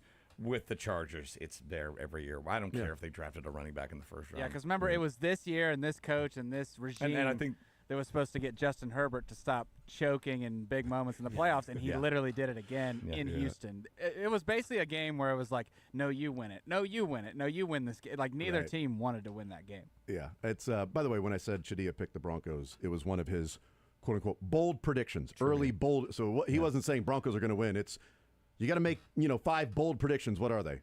Okay, a bold prediction is that the Broncos in the Chiefs' run of AFC West. Jeff Chadia thinks the Broncos are definitely going to win the AFC West. Well, it's a bold prediction, not necessarily a prediction. It's got to be bold. Let's play this Aaron Rodgers clip before we take a break and do some Rotten Tomatoes, because I really wanted to hear it, because it's really funny with Aaron Rodgers because of him being sort of who he is and everything in Aaron Rodgers. Let's just take a listen to this is going to be his last year, and then we're never going to hear from this guy again once the season's over. I didn't need this, I didn't need it at all. I don't feel the need to prove anything to anybody or don't have any chip on my shoulder that I need to hold on to. I don't want the attention. I know that's a narrative out there. When this is all done, you won't. It's Kaiser Sosa. You won't see me. I won't be in the public. I don't want to live a public life. And that's why it's so strange what's going on right now with my private life, because I don't want to live. I don't want to live a life in the public eye. I'm not going to be in the public eye. When this is done, I'm done, and you won't see me. Like, do what you got to do, but just try and leave me out of a conversation, sports world, for a month. Try and just leave me out. My personal life, my professional life. Try not to talk about me. Try not to still be relevant for the next 6 weeks, 5 weeks, whatever it is. Just see if you can do that. As he said on a radio show on ESPN, TV show, being interviewed about being quarterback for the Steelers. I was paying attention. Is he saying that? Was he saying that to his parents? Oh my God! I don't think so. His family? You think he was saying it to Pat McAfee? To Jordan, his brother? I think it was to Pat McAfee, his other brother from another mother, because that's his only brother now, is from another mother. But he's going to be Kaiser Soze. You know? He's going to walk with a limp? Well, he did with the Jets. Some of the time. Unfortunately, right after the first, couple passes. The Jets, so he just stopped talking about him while going on a sports show to talk about himself and the Steelers. But you're definitely not going to hear from him after he's playing, because he definitely doesn't want attention to his while point, going though, on a weekly show. Just to give him a little bit of a leg to stand on, I do believe a lot of other players go on podcasts daily, and it's not a first-line news point on First Take every day. Like, he does get a little attention, but he also goes for it a little bit as well. Like, you can not do that, and then also not say the things you're saying that you know you're going to stir controversy with, like saying that this is my last year. You knew that people were going to run with that. He's basically holding up a sign that says, "Respect my privacy. Leave me alone. Don't pay attention to privacy me. Tour. Keep moving along, you looky Aaron Rodgers privacy tour. That's pretty awesome. That's Adam Dravetta for Yes. you. He had a great tweet yesterday. Oh, he said his privacy tour? Yep, that's awesome. the South Park stuff. He's Kaiser Soze. The greatest trick that Aaron Rodgers ever pulled was convincing teams he was a good teammate.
All right, we'll continue right here on Sports Radio 810 WHB, a Wednesday edition of the show. NBA Draft coming up tonight. Program comes up after we are done. Also, Sporting Kansas City taking on Charlotte. The secret lies with Charlotte. Let's play some Rotten Tomatoes. That's from a movie. We're playing Rotten Tomatoes now. We each have two movies. Ooh. We have a movie. We say what the movie is, and then the other three have to guess what the percentage was in the critics and also the fans. So the tomato meter and the popcorn meter. Whoever's closest wins. You can only get within 3 percentage points of somebody else's previous guess, either way. So that's how you play. Fact. I'm going to go first on this one because too bad. That's just what I want to do. It was your birthday yesterday. Sure. Mick, okay. did you text him? No, because it's my anniversary. It's his Congrats on your anniversary. And I didn't text him happy anniversary. I have only one congratulatory text allowed per day. That's true. And it didn't go to my wife. I sent it to somebody. Else's. Someone shot an 84 in golf. You're like, hey, congrats. Yeah, exactly. Congrats, man. Yes. Okay, so my movies have a theme today. I typically come up with themes. So this movie has a theme. You know, coming out today on Hulu, season 4 of The Bear drops today. All 8 episodes drop today. That's good. I drop it all at once. It's good and bad. You know what? It's gotta make up for last season. I'm sorry. Yeah. So season 4 of The Bear drops today. So my theme is going to be something around bears. Bears beats Battlestar Galactica. Cocaine Bear. Nope, that's not the movie, but damn it, that would have been a good one. I should have gone with one of those. The first movie I have, while exploring the uncharted wilderness in 1823, frontiersman Hugh Glass, Leonardo DiCaprio, sustains life-threatening injuries from a brutal bear attack. When a member, Tom Hardy, of his hunting team kills his young son, Forrest Goodluck, and leaves him for dead, Glass must utilize his survival skills to find a way back to civilization. Grief-stricken and fueled by vengeance, the legendary fur trapper treks through the snowy terrain to track down the man who betrayed him. The Revenant with Leonardo DiCaprio. Do you think his last name was Jass? First name Hugh? Nope, it's not actually. It's Glass. Glass. Yep, that's right. Like David. All right, so you go first. Tomato meter. I don't know why I turned my computer towards you, but I couldn't see it. Tomato meter. The critics. What do you think they came up with The Revenant? 93%. 93. Give me 96. 96. 90. 78. What the what? Didn't this win like Daddy a whole bunch of It was awards? his first Oscar. He won the Oscar. Yeah, he got an Academy Award for that thing. So the critics don't know anything. You know, he would jump into a tree if he were jumping out there, like 100%. He did with the horse, yes, right? He would definitely do that. But that's a point for Mick. Wow. Mick got it right. He was closest. And again, we have to be within 20%. If you're not within 20%. That's 25. 25%. We'll do 25%. 25, thanks. Not within 25%. I say within 50. Within 25%. Okay, fine. If no one is, no points given. All right, fine. No blood. But you got a point there, Mick, obviously. Thank you. All right, prison rules, huh? All right, so now we go with the popcorn meter. We start with Dylan. Dylan, what do you think the fans thought of The Revenant? I'll go 90%. 90 for him. 87. 87. Wow. I guess I'm surprised it was lower. I'll go 84. See, Mick, why did you go 87? Because it's 84. So if you'd have he gone nailed just, it again. Yes, Gosh, 84. I could have did 86. He went 90, and when you went 87, I'm like, what do I say? What do I say? The goal of this game now is just to keep Sterling in his chair. Yes, 100%. That's why when you said 87, I'm like, Oscar winning for Leonardo DiCaprio. For the fans, I knew what you were doing. It. I knew exactly what you were doing. Please say 93. I read you like a book, yeah, Jason. Well, so it's 2 for Sterling, 1 for Mick, and Dylan and I have yet to score. I am being shut out so far. Not a point heading my way. Sterling, movie number 1 for you. As his wedding day approaches, Peter realizes he has no one, in fact, to act as his best man. Through a series of mandates, he finds Sydney, and this pair becomes instant friends. Yeah. But as Peter's bromance with Sydney grows stronger, it threatens his relationship with the fiancée, which is Rashida Jones, forcing Peter to make a choice. I love you, man. I love you, man. Slap at a base. Yeah. Return the favor. Is Dylan, you're first up with the critics and the tomato. That was such an awkward dinner. One of the awkward dinner scenes, man. Go ahead. Critics, I'll go 70%. I'll go. You want to hide your laptop, Sterling? I cannot go anymore. I won't. I'll go not 64. 73. Who's the highest? I am. 82%. Yeah, all right. Higher, How about that? higher than The Revenant was I Love You, Man. 4 percentage points higher. What are we doing? 5 percentage, 82, yeah. Well, it's 78 and 82. At least it's 77. All right, that's fine. No, it's 78. Okay. It's Well, then someone was wrong. A little quick math there. Someone said it wrong, I think. No big deal. Check tape. So yeah, no, it's the cinematography and the score what made the difference for "I Love You, Man" over The Revenant. Now I guess it would be the popcorn. So the fans, Mick, we start with you. It's got to. What was the number? 82. 82, yeah. It's got to be lower. I'm going to 72. I'm gonna go 82. I'll go 85. Dylan. Dang it. No. Misses it because Mick wins at 74%. Let's go. I thought you said 75 at first. That was my fault, and I'm bad at math. Congratulations, Mick, on that point. That's 2 2 to 1 points so far. Yeah, there we 2 go. to 2 to 1, and 0 for Dylan. So 2 points Mick, 2 points Sterling, 1 point me, 0 point Dylan. Dylan's got a chance to earn a few points here when his movie. Oh wait, his movie. Dylan, all right, what's your movie? My movie, the newest version of Naked Gun, is coming out here soon with Liam Neeson. So I will go to the original The Naked Gun. Crazy it was Leslie Nielsen and now Liam Neeson. Yeah. See, I combined the two names there. That's on me. Call. No, I love it. Okay, so my turn. Yes, your turn, Mick, for the tomato meter. In the original Naked Gun. The original. God, it's such The one with Don Nelson? We almost watched it the other night. Yes. The one with O.J. Simpson? No, that's 2. No, he's in 1, right? He's in. Is he in 1? Yeah. Nordberg. Damn, I need to rewatch it. It's beat up. He's not in 2 because he's in the hospital the whole time, basically, right? Like he's kind of a part of it. Yeah, But I think he's like in a full body cast, something like that. That is correct. I'm gonna do Critics 65. I think critics hate comedy, like the I slapstick. Love You, Man, or slapstick comedy, smart comedy with yeah. Seth and Paul. I'm going to say, what did you say, Mick? 65. I'm going to say 60. And that's my version of hating it. I So critics hating it at 60%. I speak a little tomato meter.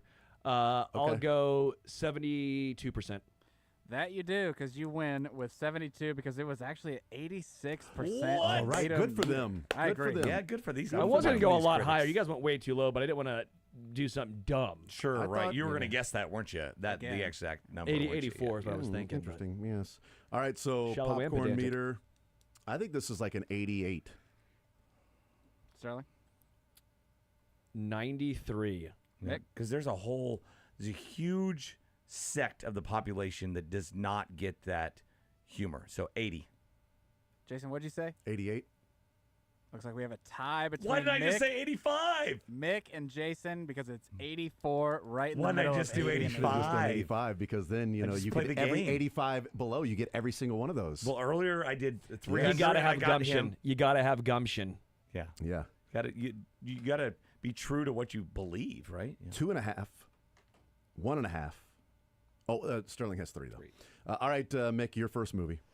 All right, so it is Linda Cardellini's 50th birthday today. Congrats Great on her turning 50. TV and movie actress of all time. So we're going to do one of her big hits, Grandma's Boy. Oh, yes, I love that one. Oh, my goodness. Nick Swartzen and Linda Cardellini. So what's high score mean? Is it broken? Can we not play anymore? Is that high score? I will go, this is one where I really think they probably hate it. So I'm going to say like a 51%.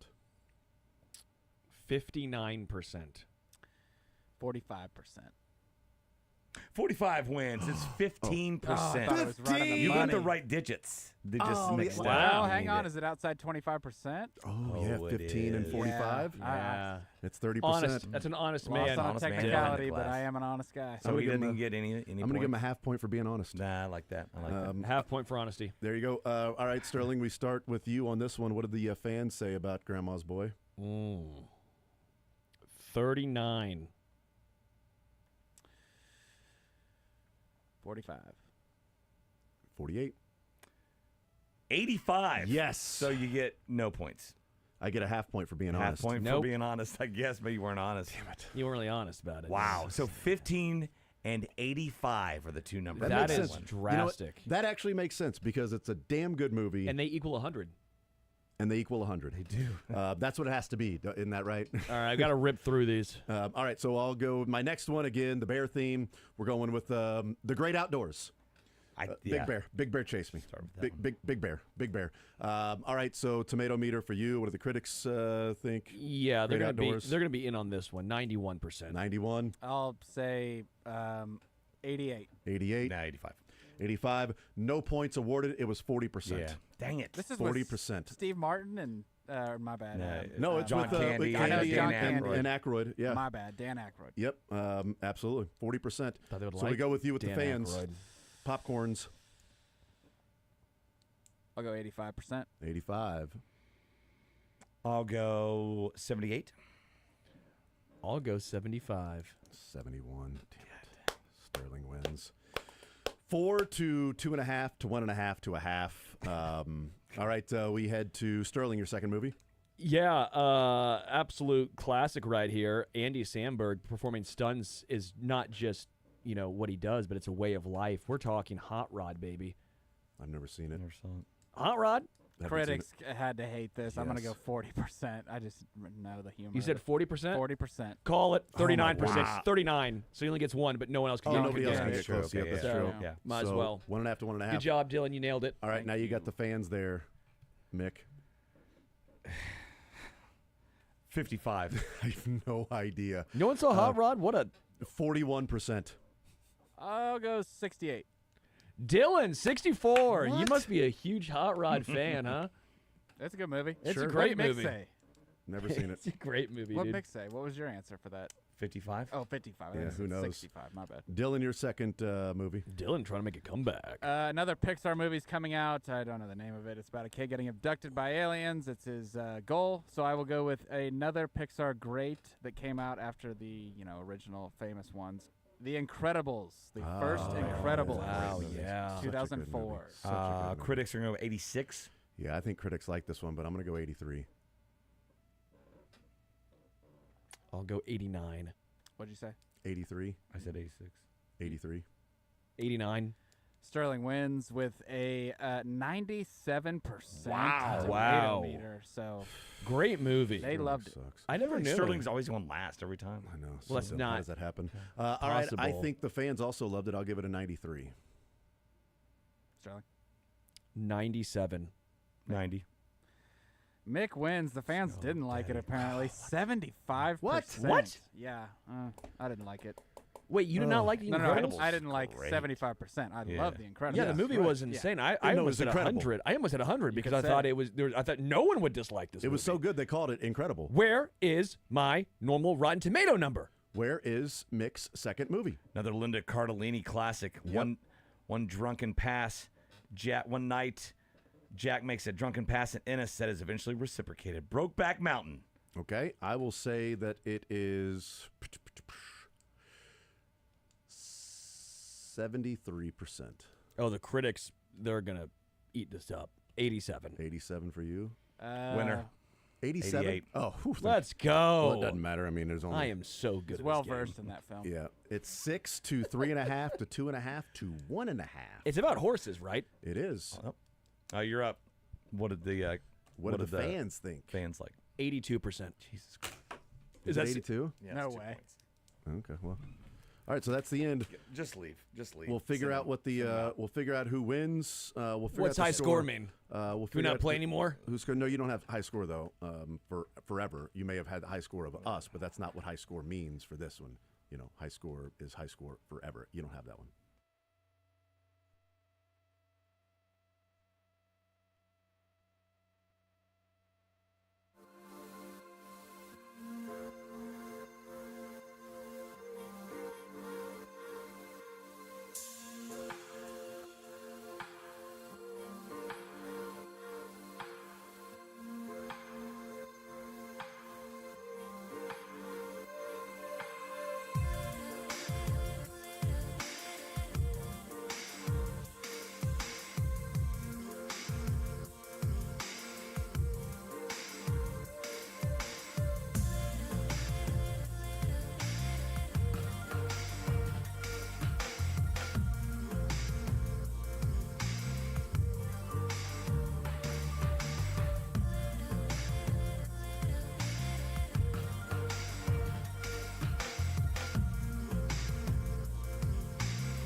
half hours, I'll show back up. 46 and a half. I think that's a good break. Sounds Good about break for you. right. Yeah. I'm going to take a 20-hour break.